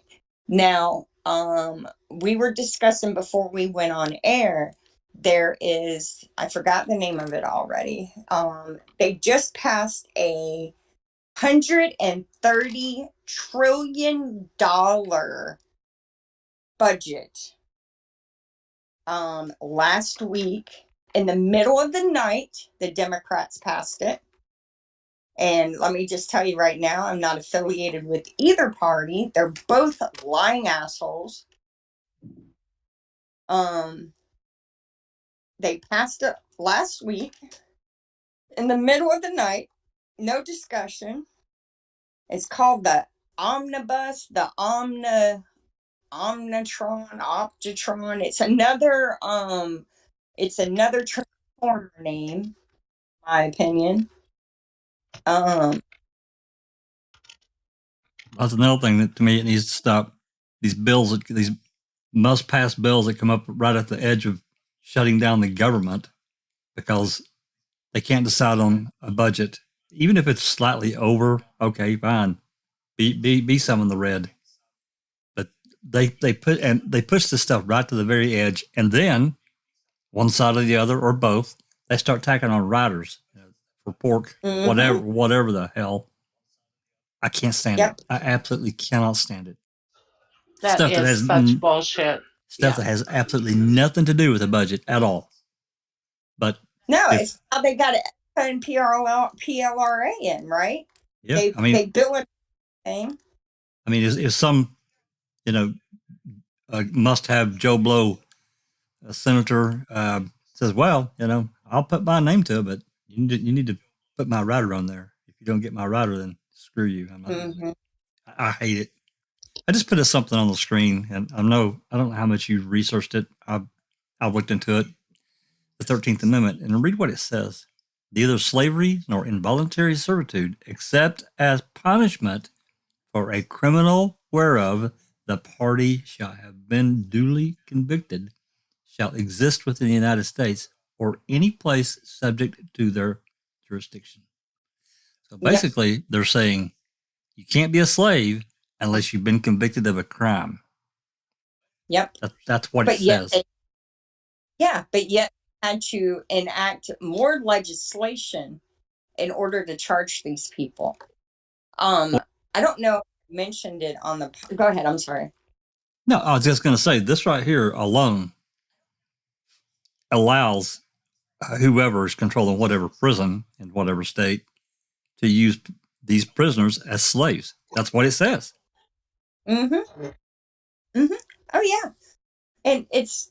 Well, I'm looking at it from the perspective of that law, or the 13th Amendment has been around since when? The 1800s? 1877 or something, I think. It was not long after slavery was abolished. Okay. And yet we're having to write in human trafficking laws in order to get people prosecuted? See, on that Vora Dyer podcast, a woman by the name of Alex, and her last name starts with a K, and I'll butcher the name. I'm actually going to try and get her on an episode of Crime Theory Exchange one day. I just really think that she could help us understand a lot about what's going on in government. But December 6th, 1865. So it was, a year after slavery was abolished? Yep. And yet still you have wealthy people buying people from overseas, bringing them home, sticking them in their basement, and forcing them into lives of what's it called? Indentured servitude. That word right there. Yep. You have that. You have people being bought and sold on the black market. You have immigrants, especially Mexican immigrants who are here illegally. They are exploited, especially out west in like California. These wealthy people, millionaires, they just now got a union together and started banding together in the past 3 or 4 years, but paying them something like $180 a week, making them work 80 hours a week. Some of them like would be videoed speaking to them like you wouldn't speak to an evil, like I would never speak to someone the way that these people are speaking to their help. It is absolutely disgusting how some people treat other people. That's because they And believe yet these other people are not real people. They're not full. They're not a full person or a partial person. And speaking of which, Melissa Lucio, 42 days from now, she's scheduled to die, and she has been labeled disposable. Same kind of thing, right? She doesn't count. She's not a person. She's not a productive member of society. So who gives the shit if she's innocent? And I got a problem with that.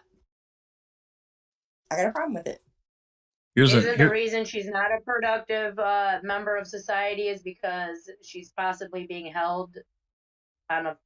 I haven't really followed her case, but if she is wrongfully convicted, there's a reason she's not productive because she's in prison wrongfully. So she does matter. Here's a conspiracy theory I never heard of. Looking at Wikipedia, the Denver airport. Some theorists believe that the Denver International Airport stands above an underground city, which serves as headquarters of the New World Order. No, this one. It does. There's actual tunnels underneath there. Theorists cite the airport's unusually large size, its distance from the Denver city center, Masonic and alleged satanic symbols, as well as a set of murals which include depictions of war and death. I never heard that one. Wow. Those murals are crazy. Yeah, look them up. Yeah, they are pretty crazy, and they do have tunnels and stuff that they know that they put underneath the airport. I don't know if it's Illuminati based, but there's definitely something underneath there. So there are, like, you can watch on the History Channel and you would not believe the size of underground bunkers that were built around the Cold War era that have got public sale and people have bought them. Now, I'm talking about like 5 or 6 football fields underground. Yep. You know why those ones are up for sale? Because they built new ones, more modern, better technology now. If those are available for the public, common sense would tell you there is something even more state of the art, like Jinx is saying, for the wealthy, right? For the elite. And then Susan mentioned something last week. Was it called the Bohemian Club? Bohemian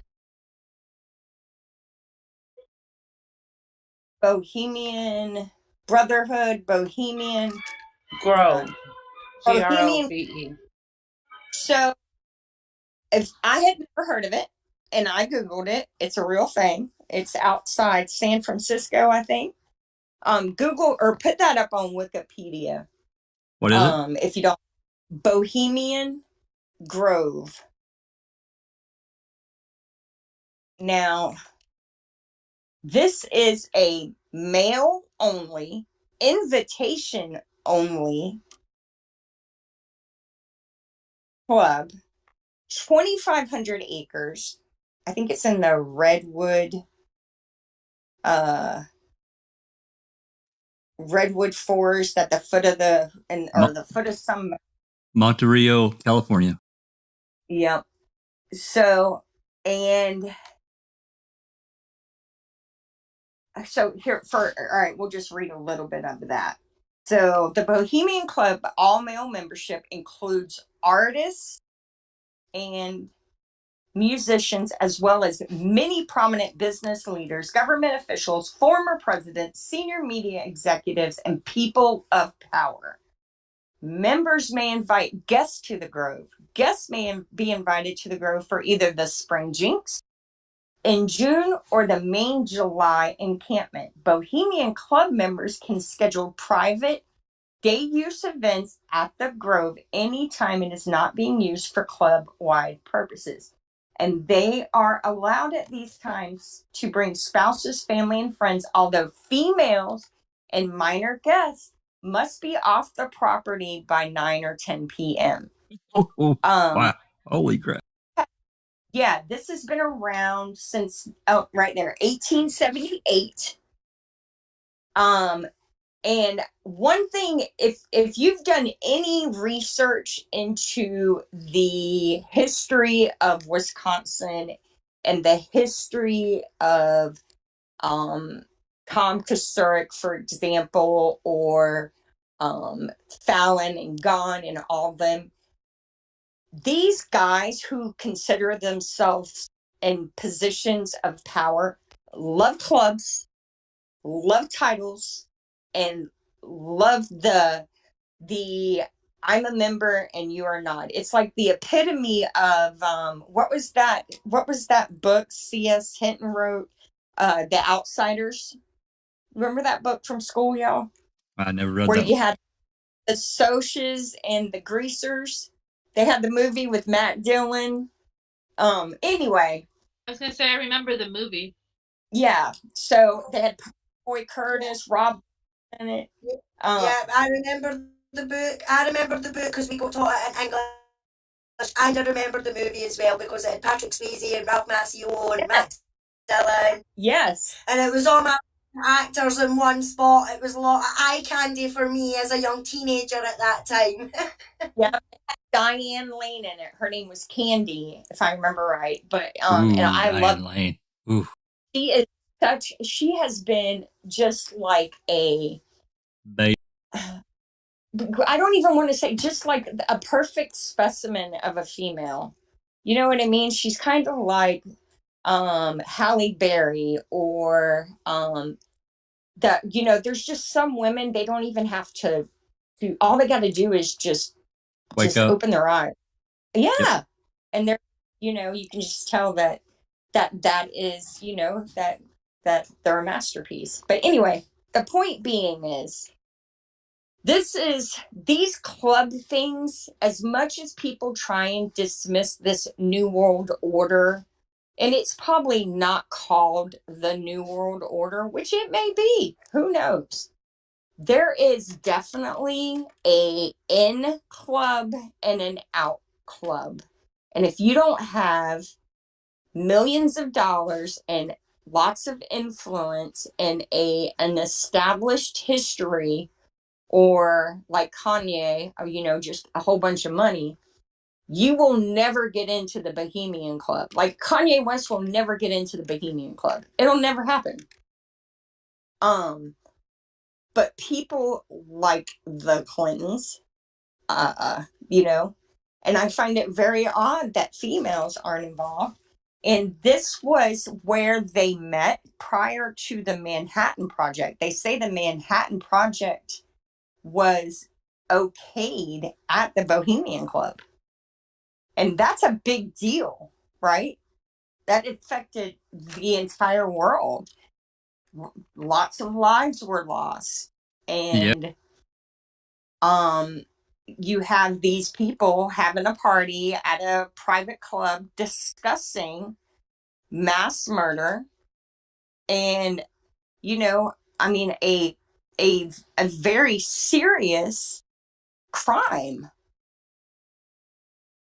So I found that, I just want us to recognize that just because it's labeled a conspiracy theory doesn't mean it's not a very accurate allegation, and that there isn't truth to what it's alleging, right? Even if it's not completely accurate, a lot of times there's meat on the bone. There's something there.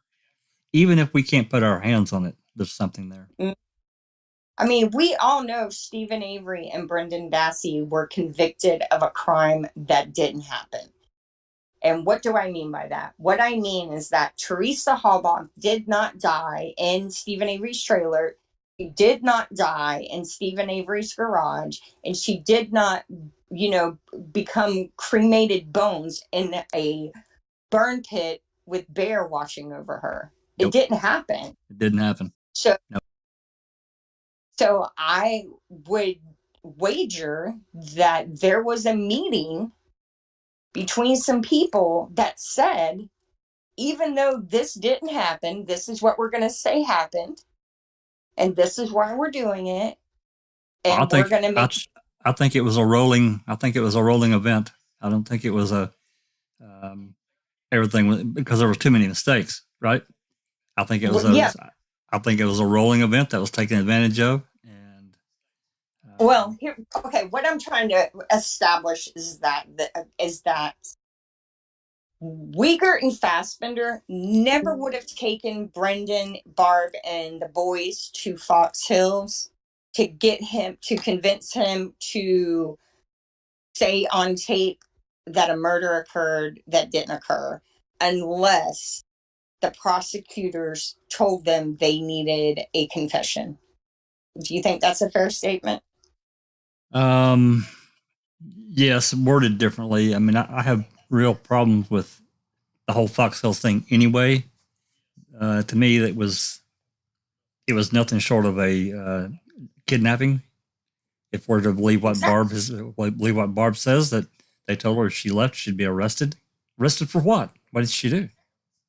I mean, besides the marijuana thing, and by that point, because she got a deferred judgment at the 1st of February 2006.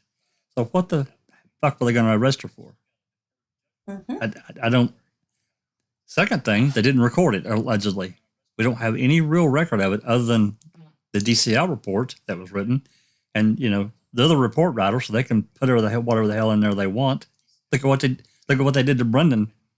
I have a DCI of Fassbender interview. Do we have a DCI report of Fassbender's interrogation of Brendan at Fox Hill? Yeah.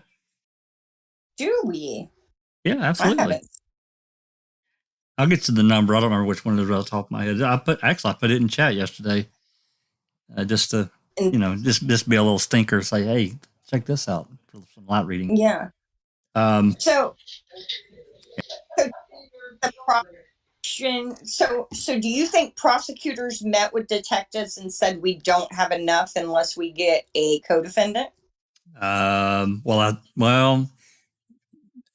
Yes and no, but here's the thing. Brendan said it at the outset that he was with Avery that night, so he was automatically the target.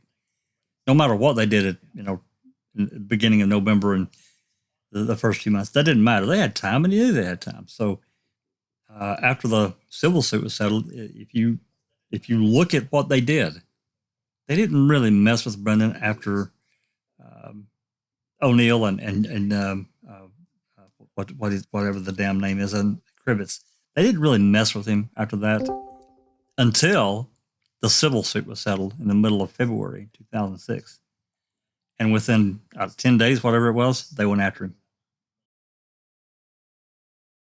Yeah, but I thought it was more like they couldn't get Jody to say what they needed. Well, they went to a lot of them, That is kind of how making a murder made it seem. But in my opinion, like you mentioned the lawsuit, I didn't even think of that. Like he actually, the thing is they settled the lawsuit. He gets attorneys, right? That's if right. You look, it was what, February 23rd or 24th. He hires exactly. an attorney. Yeah. So, Yes, but there's also something else that's happening in February, and there's a report that's kind of mixed in with the March reports, but it's dated February 27th, early in the morning, and that is when ballistics came back on the fragments, or the what, not the fragments, the shells, right? Like they took all those shells and and they came from the 22 above his bed. So now they need a bullet, right? Mm-hmm. So part of me thinks they went after Brendan to get a warrant, to plant a bullet, to find a bullet. And if you remember, there's also FK. FK was found in a crack where it should have been found back in November, but they didn't see it supposedly. Then they found FL, the second one, right? K comes before L. FL came next. I think that one probably fell out of the wall or something when they were doing whatever jackhammering they were doing.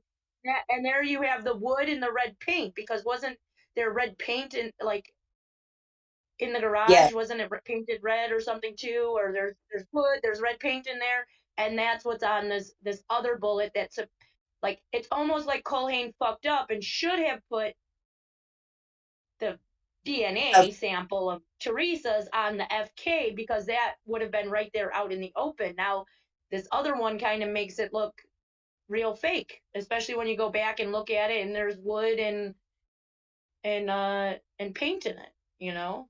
So I think that's something that's happening in February too, that they needed to get that warrant again to plant this bullet, in my opinion. I don't know for sure, but it's a possibility.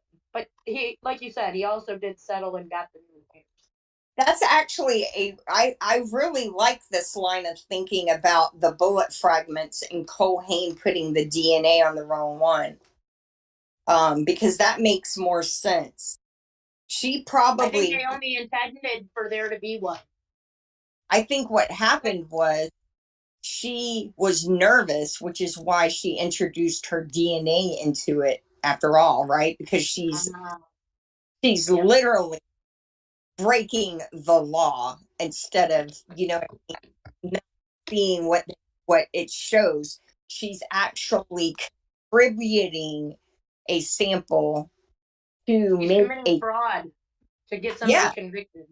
Yeah. That's right. And I think that's probably the first time she'd ever done that. And she was, like fight or flight. You know what I mean? You're scared because, what if you get caught? And I think she chose the wrong bullet fragment. She got confused. Especially if she was doing it in front of an audience to try and make it look like she didn't do anything wrong. That's There's probably no proof of that either. Where's the proof that she had any of those people in there when she was doing it? Yeah. I always found it they didn't call them. What is that story anyway? Especially when you tell them that the defense can't go in there, and now you come up with this story that there were all these students in there, like, watching her, so it wasn't on purpose. It's like, it's almost like they're lying about having witnesses to say that she did it right. I mean, do we even know who those witnesses are? Did they ever find out who those students were? Did they ever talk to those students about what happened that day? None of that happened. So how do we even know there were students in there watching her? Yeah, we don't. And I think that the other thing that I find odd is we have no video from the Calumet. Remember in the report where it says they have the camera, they went and got a camera and put it on the evidence store. They made that big deal about noting that in the report, in the CASO file, that they have the camera and it's pointing at the, I forget, either the outside door or something. They have that. Why did they feel the need to do that? Exactly. And why didn't they submit the actual tape?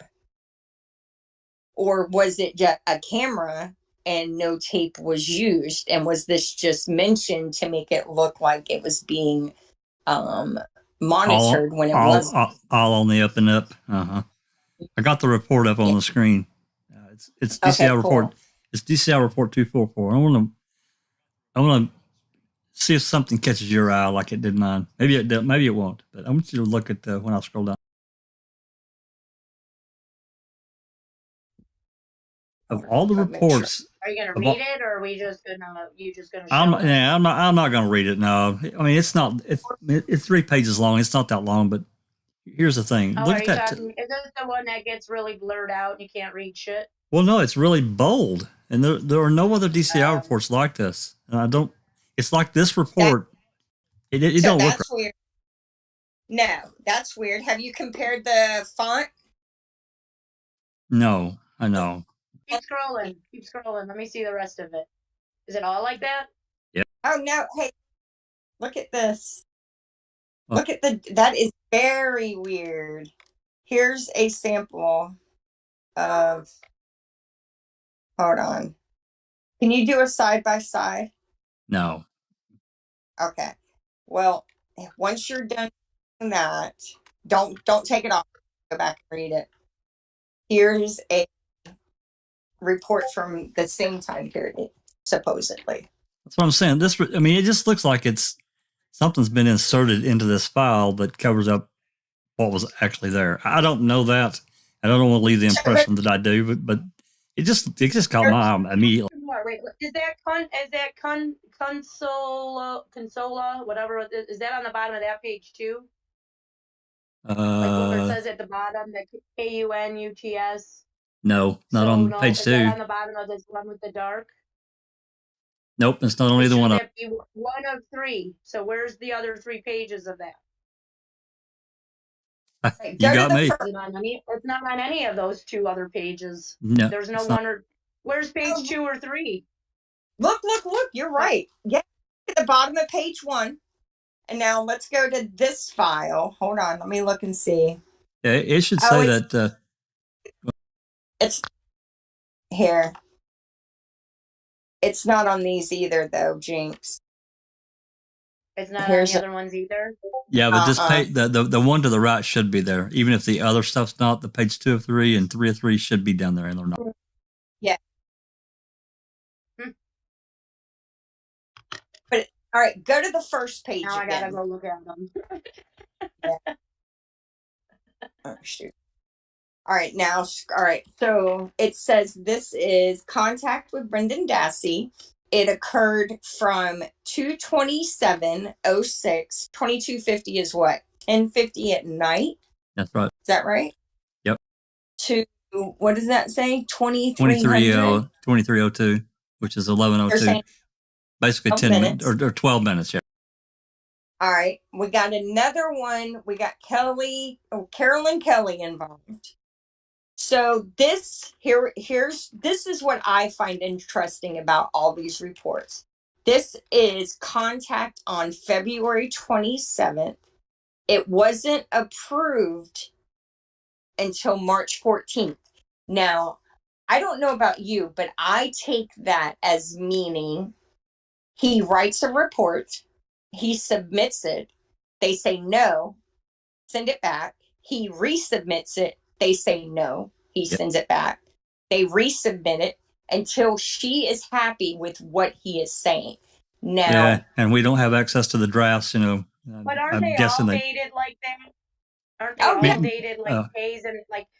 Are you sure that she just doesn't have a shit ton of them on her desk that she has to go through, and it just takes her a few days to go through them? I mean, she is just doing her job. We don't have we don't have the drafts, so we can't know that. I get what Christina's saying, but I also understand what Jinx is saying. We just don't know because we don't have any prior drafts. They're gone or not present. And it also looks like when she adds these pages, like her pages, in most of these, it's like she only puts the 1 or 2 on the actual pages that are like I guess it would be like a spreadsheet they use or a document they use to, you know, in the beginning, all of them are the same. They all say it pretty much. And then it goes, the narrative begins. And then the other pages that are like the report from people don't have those numbers on them, even though it says 1 through 7 or whatever. Yeah. Like on that one with the 1 through 3. So maybe these are the reports given to them and they just put them into go back. Yeah, go back up. It's a template. That's all it is. Yeah, but, the 2 pages are a template. Yeah, that's what I meant. Template. That's a good word. Go back down. So this was opened on March 2nd, right here. So it says occurrence from 227. Go down just a little bit more. I'm sorry. And you'll see that it says, nope, keep one more. Oh, look, and it was modified on 2016. See that? 9/12/2016. Where it says reporting law enforcement. But it actually says record originated from operator, that Andrea chick, on the 2nd, and then it says last updated by operator Kelly. Maybe they just go through, maybe it's a process, because do all of them have 2 people looking at these reports? It's or all putting them in the system. Maybe each person has a job to do. Like this person writes it, this person gives it to Andrea, whoever the DCI agent is. It's usually like a system like that. Working in an office, you kind of know that. It goes to this department, they put it into their system, then they send it to this other person who's in another department, and they put it in the computer in this system. Like there might be more than one person putting it together. Right, but here's the issue. This is not a report for selling glassware. This is a interview conducted with someone. Why does it like need a chain of custody, ain't it? Like they got the report from Fassbender on this date. They opened it, stamped it, I received it. Now they're going to send it off to the next person to put it into the computer system where they, document everything. And on 3/14 is the day that the woman actually opened it on her desk and went through it, put it in the computer, and the work was done. If you look at other cases with DCI reports where it's a cut and dry kind of thing, like there's not a prolonged process. Because think about it, there's nothing to there should not be anything to alter, right? Spell check should take care of any typos. All you're doing is one that was done on interview with Charles Avery, 11/6/05. Not this case. Not this case. Not this case. I'm talking about another one, just to give an example of a secondary report that we're looking at, right? So at 11/06 they interviewed Charles Avery. Somebody writes a report, and then the record origination operator, she puts it into the computer on 11/13, 7 days later. Then the last operator puts it in on 11/17. To me, it just seems like it's going from one desk to another desk. Like Andrea adds these 2 template plate papers and then sends it off to somebody else who puts it in the state's case, maybe. Like, how they have the state's case, which is a lot longer than the queso case because it's everything. Maybe that's what we're seeing here. I don't think it's nefarious. Like they keep writing reports and reports until this field office person approves it. I wouldn't see it that way. I just see it as see it as the way the system is working. I do, because if you look at other cases that don't involve Stephen Avery and Brendan Dassey, where it's a clear-cut investigation, the report is written within 48 hours. It's approved within 24 hours. And you're saying other cases. Do you have another DCI agent case from this time? Yeah, she's actually pulled some. She actually got, I think, one by mistake, a pretty big one. Mm-hmm. And it was for 2005 in that era, or was it earlier? Because systems change, right? So it was before and after. So I have them from 99. I have them from 2003. But here's the thing I want to make sure to impress upon y'all. I know I gotta see that stuff. You gotta send me that stuff, Christina. I want to see it. I like to see things with my own eyes. This is a interview, okay? Right? I know where to look. It's an interview. Okay. So all you're doing is relaying information. It should be reported, and then his part is done. And then it should go into another system where they approve it, and then it's pulled and then filed. There should not be. We don't. we don't know the process, and that's the problem. I get what you're saying. See, I'm looking at Richard Hotstetler's case, right? They do an interview. This one says, but that's another fuck up. The originating operator approved this specific one on 3/9/2004, and then the second user, they just put user, they don't actually have a name, didn't approve the last updated operator, didn't update it until 4/12/2004. And it's another case of corruption. You got to look at the cases where there's no allegations of wrongdoing. That's where you find where you're able to document the nefariousness, because they treat well, this cases. Is the only other one I have access to right now, so I was just checking.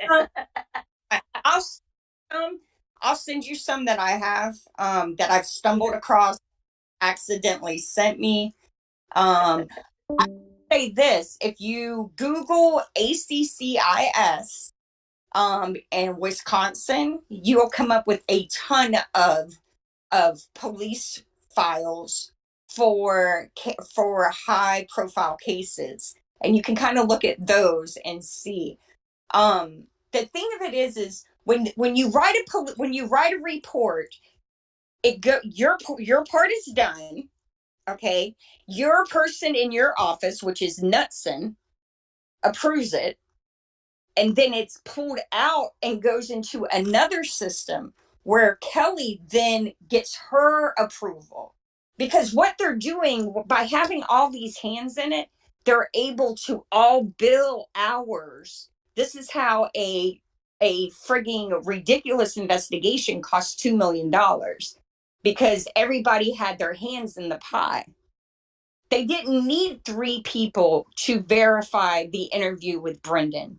It was a friggin' interview that should have been recorded. But because they're lying about what they're doing, they got to make sure not only that they're saying what needs to be said so that the charge sticks, they also have to make sure that everybody knows what to say to cover their ass.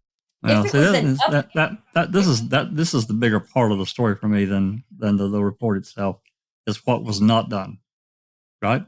They didn't record it, which was a huge blunder, because the regulation had changed 2 months prior in December, and they'd been trained on it. And of course, we only have. I'm sorry. I don't know. I just looked where you said to look, and the first one I opened is somebody named, I don't even know what the name is.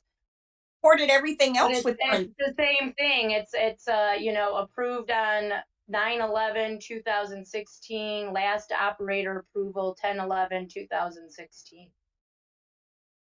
That's the thing. Date on 9/9. They recorded every other conversation with Brendan. You're Jfk. Or I'm sorry, that's the officer. I don't know. I just opened one on that ACCI, whatever that you were just talking about. All of those family meetings, officer meetings, DA press conference. Those are high profile cases where public opinion is at stake. If you look at the ACCIS qualifier, that database is only, I shouldn't say database. That's what Tinker tried to get us to think it was.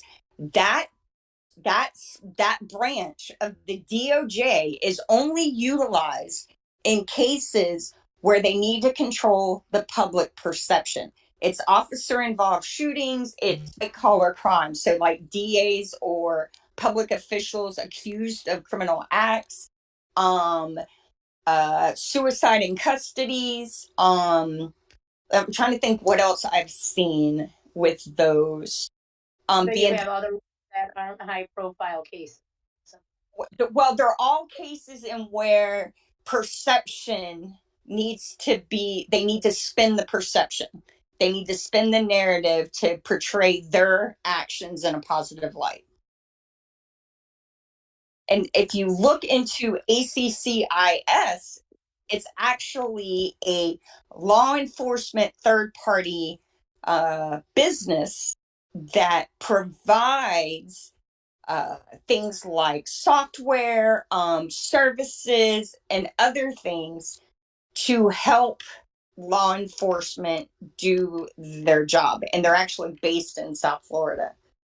It's a hell of an interesting rabbit hole if you go down, because I just thought that this font was different, and it really caught my eye compared to, because I've read a lot of the DCI reports, and none of them look like this. Not one.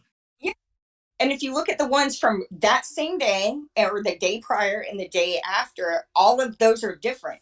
I don't like the fact that that one was accessed on 2016. Did you see that? Yeah, I mean, that doesn't really bother me. Well, what I'm wondering is if they didn't change the narrative before they printed it in 2016, and that's why the fonts are different. Because, you probably changed the font system from 2006 to 2016. Here's the next one available. We don't have 245. Here's 246, but we don't have the header page. But look at the font. Yeah. It makes no sense. It makes no sense if it's on. I will say that the font and that printing of that one is completely odd.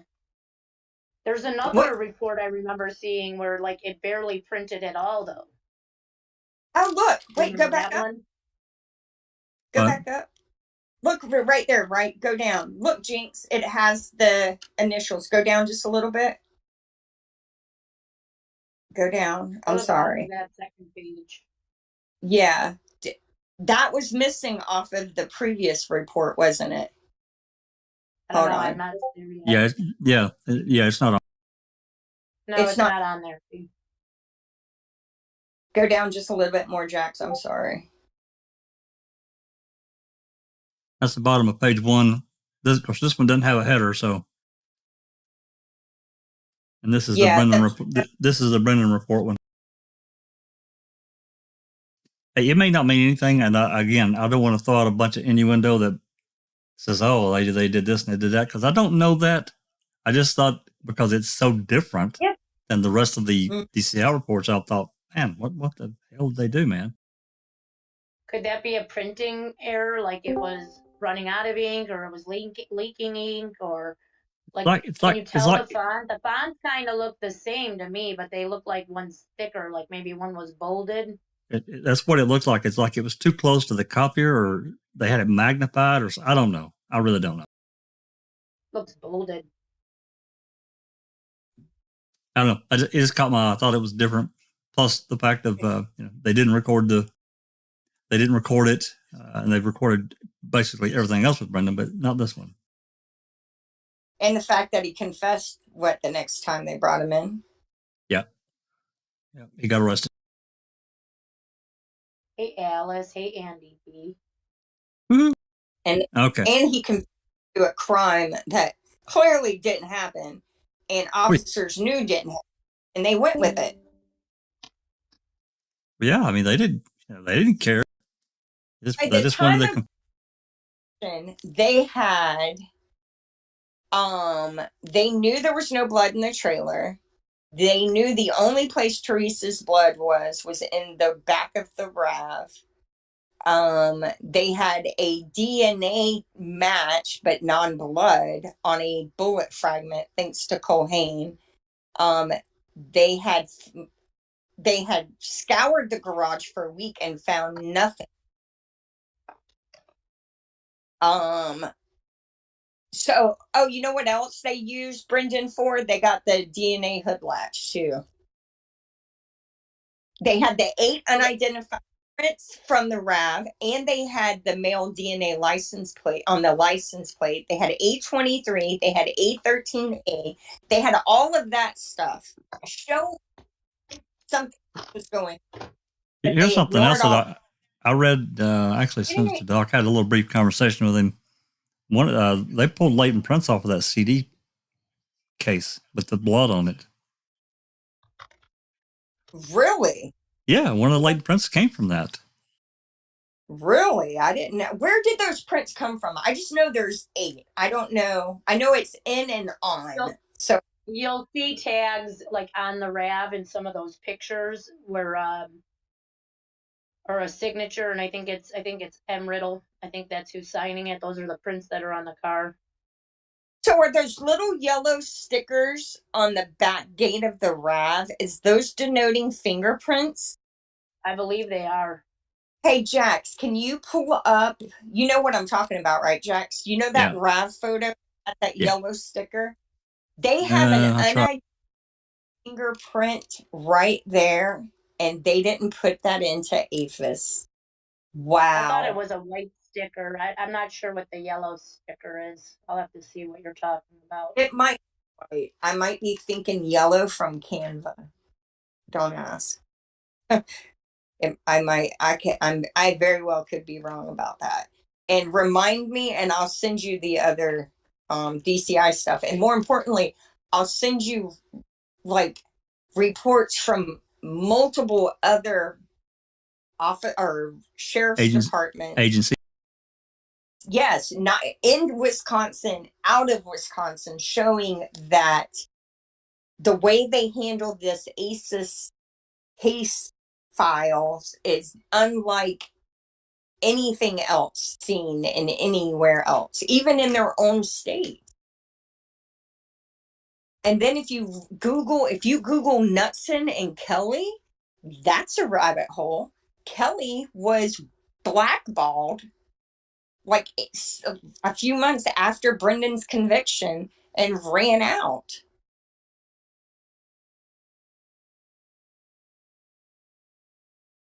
There we go. It'll pop in there. All right, let's see. So, oh, you're right. It's white. Well, no, there's one up on the pillar too. So is that little white sticker denoting fingerprints? I believe Jane, it is. I believe that's Mike Mike Riddle. Riddle signing that there was a fingerprint there. Mike Riddle or whatever his name was. It's Riddle. And then, okay, and that's funny. It's this one because if you look to the right of where the E and the V are, It's even marking a size of something. You see, like it has a little ruler on it. It's got a scale on. Mm-hmm. But if you look to the right of where the E and the V are on that red evidence tape, this is where those two red spots are. I don't know if that's a discoloration in the developing process. No, that right there. That's a glare, I think. Or a glare? On the bottom here, I think that's, oh, maybe that, I don't know. I don't know what that is actually. A little bit, Jax. There's one that looks like a glare, but I don't know if that's a glare or not now. Not that one. Not this picture, I don't think. Now go up just a tad bit. Or that too. Look at those two things. So that to me could be like a glare, but I don't know. Because see, it's kind of on here too on this. Oh, you see, you got the guy taking the picture. You can actually see the guy's wearing gloves while he's taking the picture. Oh my God, they wore gloves one time. You guys see that guy in there, or is that just me? No, you can see him right there, right above the mute. You can see him. Yeah. But that right there on that black and the paint there, I don't have the cursor turned on this, but you can see it there. Yeah, there's something I mean, it could be fingerprint powder, even, but it's I'm pretty sure that I'm pretty sure this is A23. Oh, you think that's a? I think so. Wow, that's a lot for not being able to get any, like. I mean, you can see it all down through there. I think it is. I'm not positive. I see those red dots. I see what you're talking about up by the keyhole.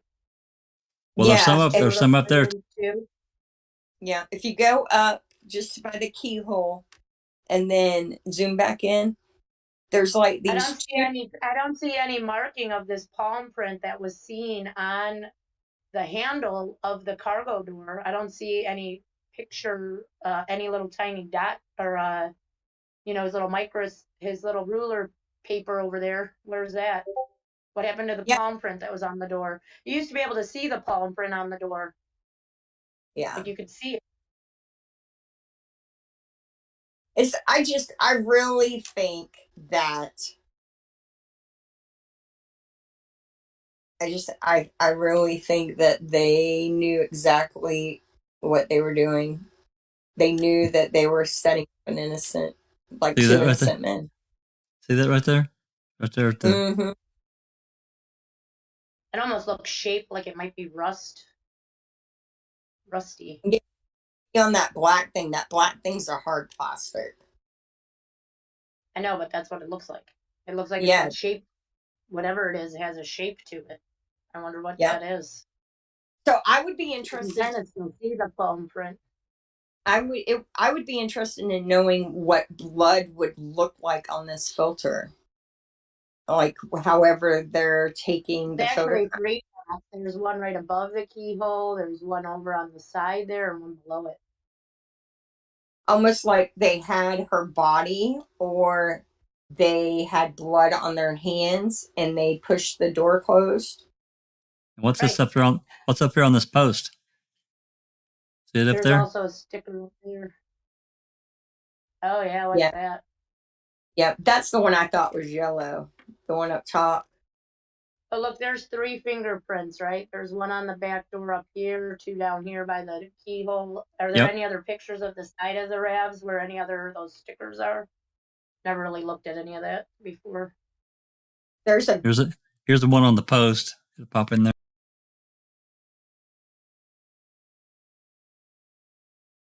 Yeah, that's gotta be a fingerprint too, I bet. So that's very likely that these fingerprints belong to the person who put Teresa in the back of that RAV. Yep. I mean, it's hard to find. What do you guys make of the tape that's like the security tape? What do you think of that? I mean, does that look like it's very secure? No. I don't know what it would. I don't know what that would do if it got ripped away. I don't know. I would think right there on the windows.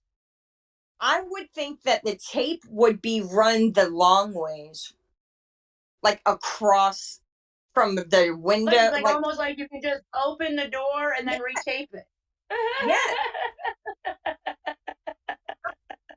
I don't like that tape job whatsoever. Why didn't they tape all the way down the door jam? That too. Why not tape them from the back window to the front window to make sure that it wasn't cut? It'd be harder to re-stick a long piece of tape than it would those tapes that way. You could just open the door and retape it. And they do retape it. Look, because they've opened the door, it looks like there's more than one piece of tape on there. It doesn't look very hard to cut it. Hey, that's interesting.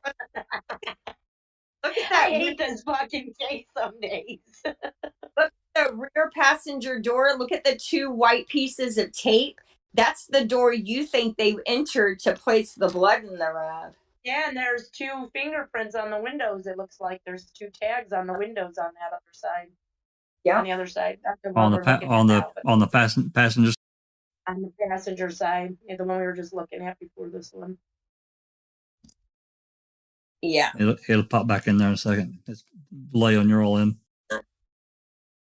There is absolutely no tape stickers up there on the window. You see them? Yep. Mm-hmm. So maybe the person who put that hood there put some fingerprints on the window before they put it in there. There's no excuse for not running those APHIS. Oh, none. There's not. None. No. That's right. So they didn't even run them through the system? Nope. Hey, Matt, just like, oh, well, they don't belong to Steven. Let's just put them away. That's exactly what Can't she ask for that to be done now? Can't she ask for that to happen? Isn't that something she can use? Well, there's another one right there there's another one on the driver's door. Yeah. Yep. No, she can't, Jinx, because Buting and Strang mentioned it at trial. So they knew about it. They knew about but she can ask for new testing, can't she? Like, can't she ask for them to be tested now? I mean, how does that work? She can ask for testing, but from what I understand of how procedurally barred works. See, that's all bullshit. I am sick of this procedure. We need to get that shit out of the court. I'm so sick of that shit. That's why I tell everybody to listen to that voir dire. I'm innocent because it's procedurally barred. How dumb does that sound to you? It's about as dumb as the Supreme Court judge They who didn't follow any procedures to convict him, so why the fuck should he have to be procedurally barred? yeah, it's just this is the same kind of logic that writes that even if you're innocent, that doesn't mean you deserve to get out of prison. That's the kind of mind that we're dealing with, right? And that's so wrong. It is. It's completely wrong. It's absolutely illogical, and it flies in the face of justice and honor and integrity and truth and Yeah. and right and wrong. Like so many things, and it's absolutely infuriating. If And that's supposed to be a new sparrow, I wonder what that piece of crap is on there. What the hell? Yeah, never mind. Not diving off in that rabbit hole. Interesting. Quit That putting me looks in like rabbit holes. I'm leaving in a couple hours. I can't sit and do this all day tomorrow and the next day. that looks cut. Look at it. Look underneath the tape on the left. Do you see the cut in the tread that runs width ways instead of long ways on the spare tire? On that one tread, right next to that white looking tape stuff. Yeah, I mean it looks like tread on my screen. Maybe it's just not coming in clear enough on your screen. No, it's like tread. There is a is it lateral? Is lateral laying sideways? Yeah. See where the tape is? Right, and then right on the side of that tape on your right hand side, see where the line goes horizontal, kind of on an angle and not up and down. Yeah, it's on a diagonal. Yep. And that they put that piece of white paper there to cover it. It just doesn't look like a new sparrow to me. Maybe yeah, it is. Look at you can see that it'll pop in there. You'll see the coloration on the tread. Yes, that's a new sparrow. Never mind. This the same manufactured tire as on the rim. Yeah. Have we done that? Sure. Well, it's a Bridgestone, whatever size. So that being said, if this tire had been taken off of the front because it had been cut and wouldn't hold air, and Fix a Flat, is famous for if the hole is too big, it won't show it. They could have swapped tires and we wouldn't really know that because they're all the same. Although that blue and brown line makes it look like it's never been used. I have to say. Yeah, you can see that blue and brown line there. That's a new tire. It's not been on the ground. Yeah. As far as I know, they don't. They don't. So one of the conspiracies I wanted to make sure that we discussed was the human trafficking by elitists for evil purposes. I don't think it made the list. Let's see. Lots of religious ones, lots of UFOs.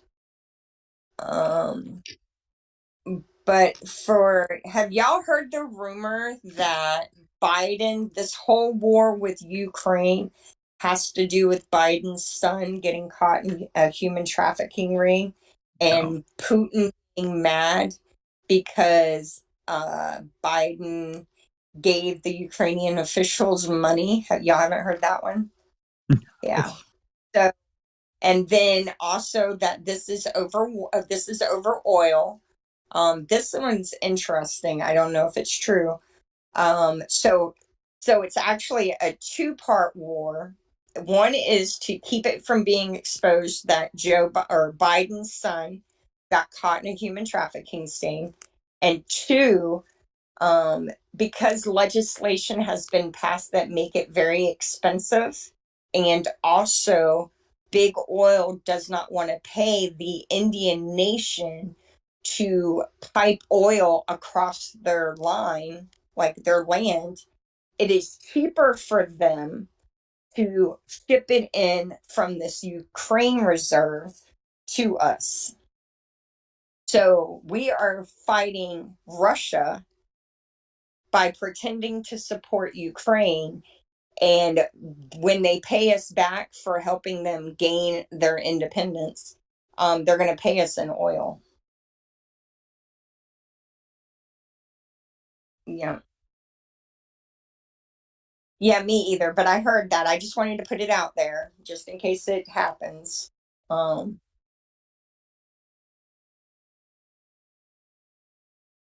what's your go-to? Mm.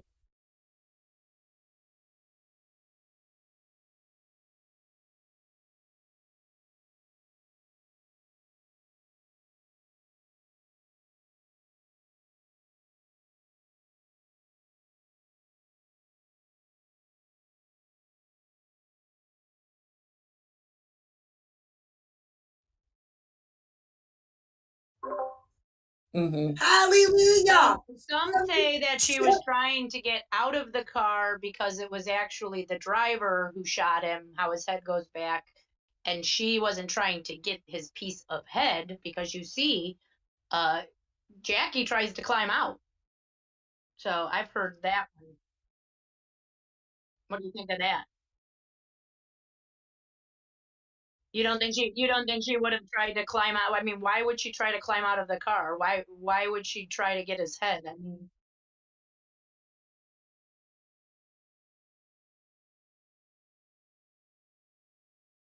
when you duck, when you duck,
I'll go there with you, Jack. I believe in I believe in Roswell tea. Weather balloon my butt. But yeah, I mean, to be honest, we'd be stupid enough to think that we are the only civilization in the whole entire universe. You know what I mean? And I'm not a religious person or anything like that, but I think I'd like to believe that we came from aliens or something like that, more than God, that one man created all. You know what I mean? So, but I'm right there with you with the JFK as well. That case has always fascinated me. And I've always said he got shot for the friggin' front, no the back. Now, I'm no an expert. I don't know nothing about guns because we don't have guns here in the UK. So I probably couldn't fire one to save myself. But he got shot for the friggin' front. And I say it was somewhere for the grassy knoll or the bridge. You know what I mean? It was somewhere round about there. But if we've to believe the Marvel films, it was Magneto.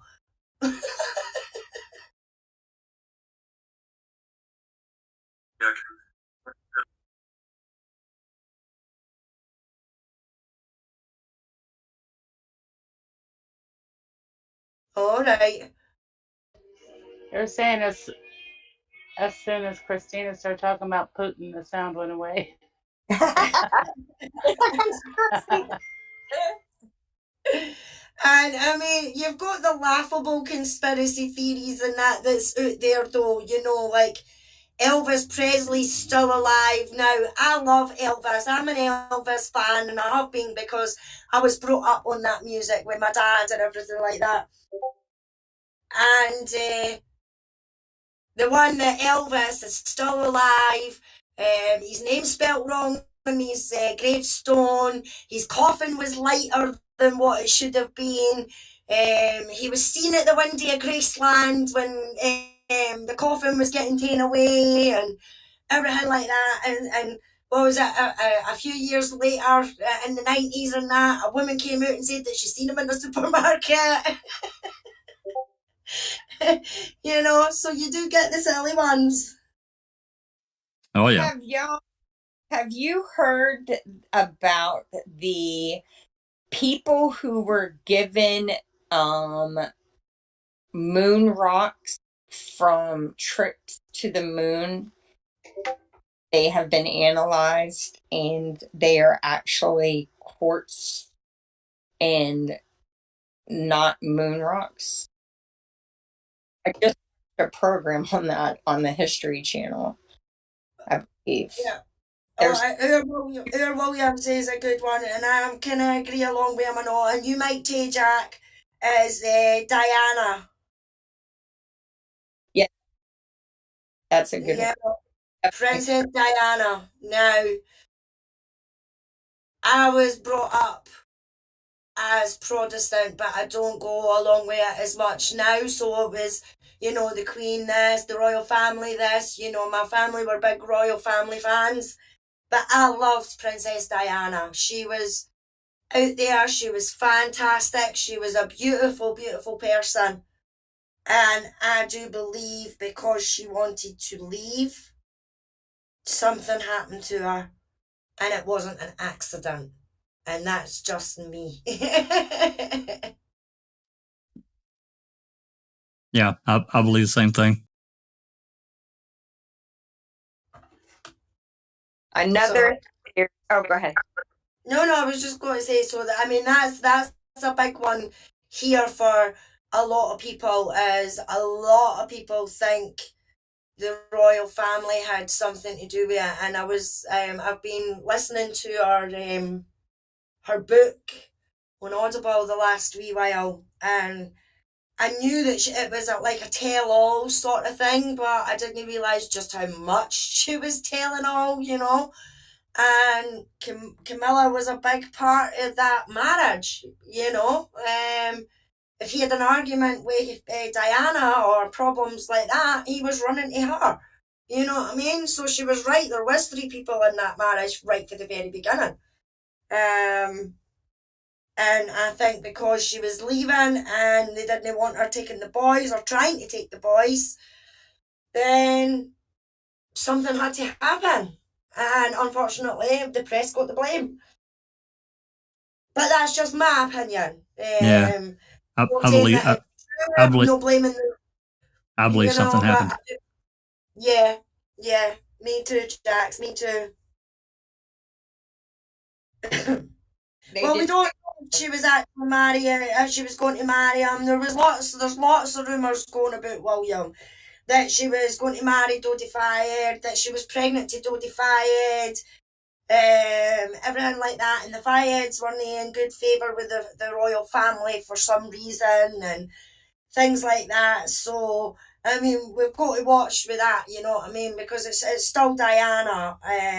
I'm going to tell you, when she was killed, I'm telling you, and I didn't really follow. I mean, I read about the royals and all that kind of stuff. I'm going to tell you, it cut me. It cut me bad. Oh, yeah. She was most loved, and that's what got up Charles's nose. You know what I mean?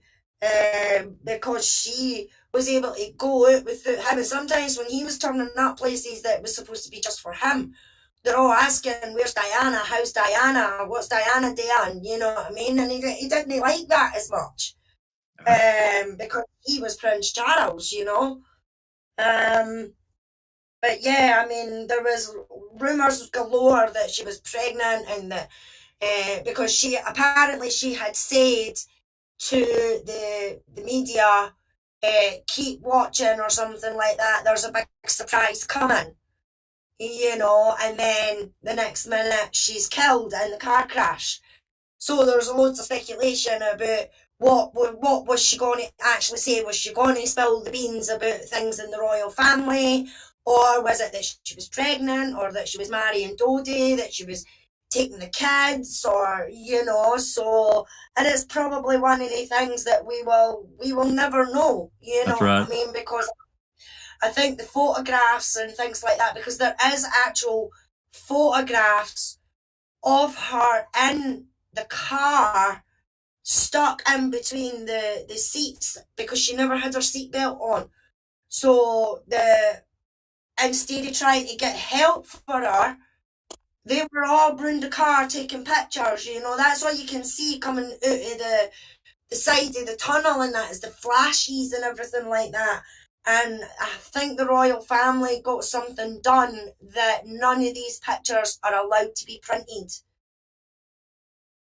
And then you had the BBC who counterfeited documents and things like that just to get her panorama interview that she done when she told the world there's 3 in this marriage. That was forged documents and things like that, that the BBC gave to her brother and says, look, somebody's going to release these and everything like that. We'd like to get to Diana before this comes out. And they denied it for years, and then just recently, after 25 years of Diana dying, it all came out that they had phone taps on her, and they actually forged documents and kind of blackmailed the brother, in a sense, to get this interview with Panorama. It was unbelievable. I mean, the press treated that woman really, really badly, especially after they decided to get a divorce, you know what I mean? So there's always going to be some sort of conspiracy when it comes to Diana, I think. Yeah, I agree. And doing another test to see if yours can hear me now.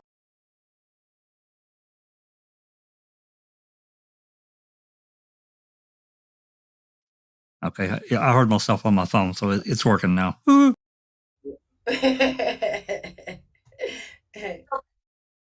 Christina, is there anything else on the Wikipedia page? I pulled it back up. Well, there's one more. Well, there's a couple. There's one on the wiki page that I want to make sure to mention because and that would be the link between autism and immunizations. There has been I don't know what that's. It's on there. I don't know. I'm not upstairs at my laptop right now, but I'm looking. Yeah, I think it might be under Big Pharma. I mean, let's be honest here. Big Pharma is not going to admit that they did anything wrong ever. And we see how they are, treated when it is clearly documented that they intentionally addicted millions of Americans for profit to opiates. The Sackler family sure did. Well, it's not just the Sacklers. I don't know if I told y'all. I believe the manufacturer was Marilyn. During the height of the opiate sale, like when it was really easy for the pharmaceuticals to distribute their drug, they were actually taking a pill. And let's say, for the sake of this discussion, let's say that 87% of it had to be opiate and 13% of it was what they call filler. All right. And this is common in any medication that you get from a pharmaceutical company. It is you have active ingredients and inactive, right? So by law, by federal legislation for pharmaceuticals, the roxicodone 30 milligram pill had to have 87% opiate. It had to have the 30 milligrams. I think it had to be 28 milligrams. Well, a random test found that instead of having the required 28 milligrams, they had cut the product and the pill only contained 20 milligrams of opiate. Sure. And it had 5% filler to make up for it. A huge cost savings. No, it's not cost saving. They were cutting their drug to make it go farther, right? So, but you have to take that one step further because you have to think about it from the patient's perspective. So they're taking their 30 milligram pill, but it's not doing what it's supposed to. So what does it say on the bottle? Take 1 to 2 if needed. So then they take another one, but it's not even as strong as it's supposed to be. So then they take another one. So it's increasing their tolerance. It's causing them to become addicted and require more of the medication. So they were taking their opiate, they were diluting it so they could sell more product to get more money, because making $5 or $6 trillion wasn't enough. They wanted to make 10 or 12 trillion dollars. When they were caught, how did the FDA punish them? They made it to where, instead of, let's use a random number, instead of being able to produce 100,000 pills in a month for sale, for 6 months, they were only allowed to produce 50,000 pills. So now you have made it where the pharmacies have more demand than they have supply. And you have these patients who are in pain, whether it's real or because of addiction, who are having to try and find their medication elsewhere. Well, they did something else too. They did actually 2 things. They changed the wording on the label. That's number 1. And number 2, as time went on, the Sackler family, they kept doubling the dose and they kept letting them do it. I mean, 160 milligram oxycodone pill? Are you kidding me? That would probably put me in the hospital. I mean, I take pain medication, but my God. You're lying to the patient. Yep. And you're making them seek. And then the pharmacies, what they would say was, I don't have your full prescription of 90. I only have 45. But I'm going to take your entire prescription, charge you for the entire prescription, and only give you the 45. Oh, I've never had that done, ever. What? I know it was being done in South Florida, without a doubt. I know Malincroft or Price Fizzer, I can't remember which one did it now. I know they got caught for doing it. I know Big Pharma got caught for doing it. I know that the pharmacies got in on it, including CVS and Walgreens. Oh yeah, Walgreens got in a shit ton of trouble in Florida. A shit ton of trouble. Yeah, and you know who, and guess, so everybody's getting reimbursed for all the trauma except for the patient who was the guinea pig, because they're disposable. Sure. The pharmacy, yeah, it's sad. It's absolutely sad. The government gets money. The government gets money. The community agencies, which are 501(c)s, so they're still government, right? Because that's more government money. They get money. But does the patient or the patient's family get anything out of these billion-dollar settlements? No. No, they just get heartache and pain. You know, they started dumping that shit in the coal country of West Virginia and Virginia and that area. They really targeted that area, intentionally targeted that area. Yep. So anyway, I'm just one plug for Dope Sick. If anybody hasn't seen Dope Sick on Hulu, you need to watch it. Yeah.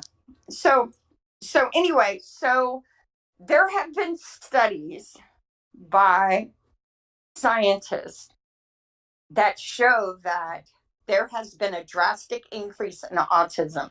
And the only thing that they can find, unless it's something that we don't know about, that these children have, or these parents, these moms have in common, are immunizations. Okay. And these kids have autism. And I'm talking about, some of them have severe forms of autism where they will require lifelong care. My grandson's autistic. Yep. My first cousin's oldest son is severely autistic. And what's the common denominator that we can make sure we know all of them have had, and it's been immunizations. So I think it's interesting that, you know, if you read the wiki site, they completely dismiss it like it's impossible, not an option. Another interesting conspiracy is to prove that the Bible, and they're actually all for this, academia, the Bible isn't true. Jesus Christ, God, like all that, you know, there's this huge push to prove that none of that happened. Then like there was, and then one that's not mentioned that it came across today. If you look up the country of Mauritius, which is in the Indian Ocean, there's a video in the description box. There are a pair of islands called the Agalega Islands. There's 300 people on there. In 2019, the Al Jazeera, which is like the Indian version of Vice, HBO Vice show, did a brief report. India has contracted with someone, they don't know who yet, to build a massive military installation on this island. They're probably going to, people who have left the island have not been able to return. They're going to get rid of these people.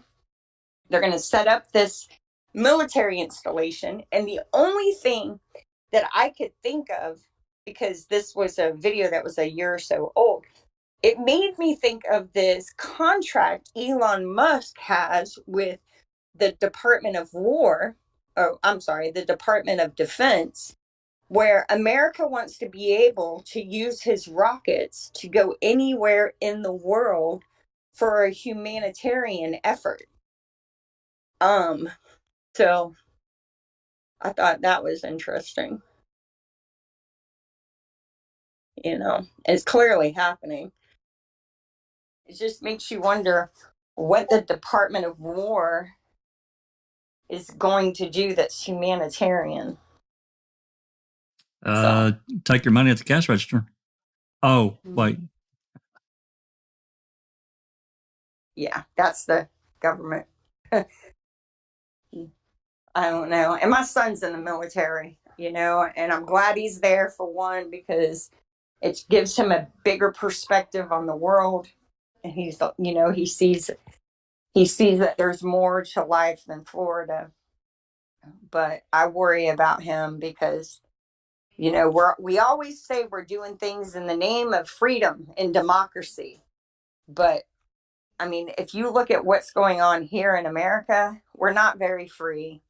We're not a democratic society, and we are profiting off of people, and more people become disposable to us every day.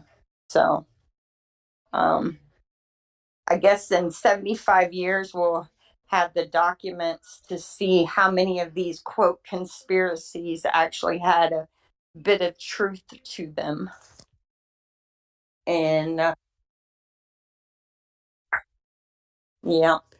Anybody else got anything else they want to discuss?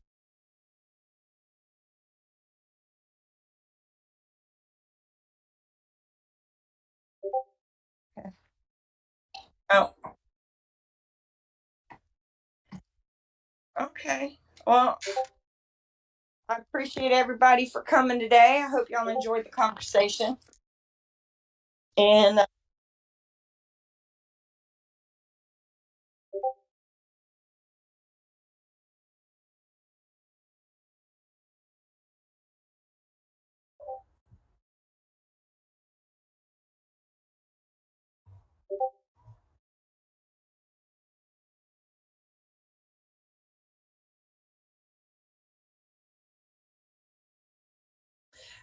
I was just going to say, from doing the live the other night there, some in chat absolutely wanted me to go over.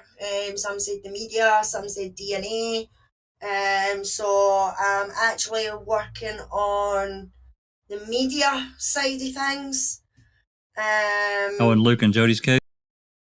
And Luke and Jody's case, yep. Just trying to take the main bits, but it's hard trying to find the actual articles and things like that, because some of them you've got to be a member to be able to look for them and stuff like that. So I'll do my best with what I can do, and hopefully there'll be a video soon. Sweet. awesome. Well, I appreciate it. I think we've presented some compelling evidence today that mainstream media, and we know that government plays a role on what is discussed and what isn't in mainstream media. That there is an attempt to label anything that doesn't conform with what the government wants us to think as a conspiracy theory or a right-wing thinker or ridiculous. So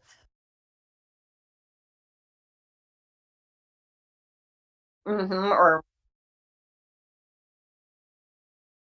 and I think that if especially in these wrongful conviction cases, if you have overwhelming evidence that those with titles that we have been taught are supposed to be good, ethical, moral people who are only taking care of us because they know better what we need than we do ourselves. And we can clearly see that they are not behaving in the interest of truth and justice. Just because it's called a conspiracy doesn't mean it's the wrong thing to expose it for what it is.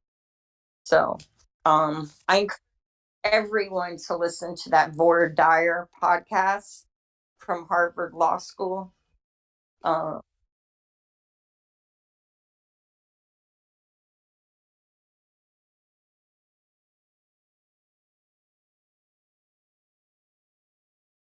yeah. Yeah, definitely. And Melissa Lucio, 42 days. They haven't ruled on any of the motions. The defense has filed. So anyone who has the time, and if you go to the Melissa Lucio room in Discord, there are a couple of links to ways where you can try and help get Texas to do the right thing. I was recently sent an article that discussed executed inmates in America with overwhelming evidence of innocence. And unfortunately, the majority of these innocent people who had been killed in state sanctioned murder were from Texas. So they were the state that had the most innocent people put to death. And that doesn't make me feel good. They think if they get her killed, it'll close this chapter and everybody can pretend they didn't do all these wrong things. And so just, make some noise, tweet her, tag her, hashtag. Yeah. I've seen where the team that is behind her and doing rallies and all those sort of things, they're very active, and they have started a daily vigil until her date comes, where they are meeting outside, I think the DA's office or something, which is pretty awesome. Thank goodness. If I lived in Texas, I would definitely do it. Those motions to withdraw or to have the DA and judge removed from her case because of conflicts of interest. I mean, there's no interpreting it any other way. It's clear that judge and that district attorney's office have no business in Melissa's case. There's overwhelming conflict of interest. And the fact that they didn't step down and instead they just tried to get her killed as quick as possible should terrify all of us, in my opinion. Zoe also pointed out yesterday that I guess Susan Sarandon had retweeted a tweet about her. So it always helps to have celebrities. Yeah. Her and sister Helen Prejean. Yeah, definitely. She has a big following for sure. Mm-hmm. All right. Well, another episode 15 in the books, guys. That's good. I enjoyed the discussion today. I actually learned some new theory, I'm gonna quit calling them conspiracy theories. I'm gonna call them alternate versions of history. There you go. That's what I'm gonna call it, because some of them are outrageous, but some of them I think there's the only difference between them and the official narrative is that there hasn't been a court case to get it introduced into the record, which we know from Stephen and Brendan's case is the only reason they're still in prison. As long as they keep Zellner out of court, they control the narrative. That's right. Thanks everyone for coming, everybody in the chat, and have a happy rest of your hump day. This has been a Foul Play production.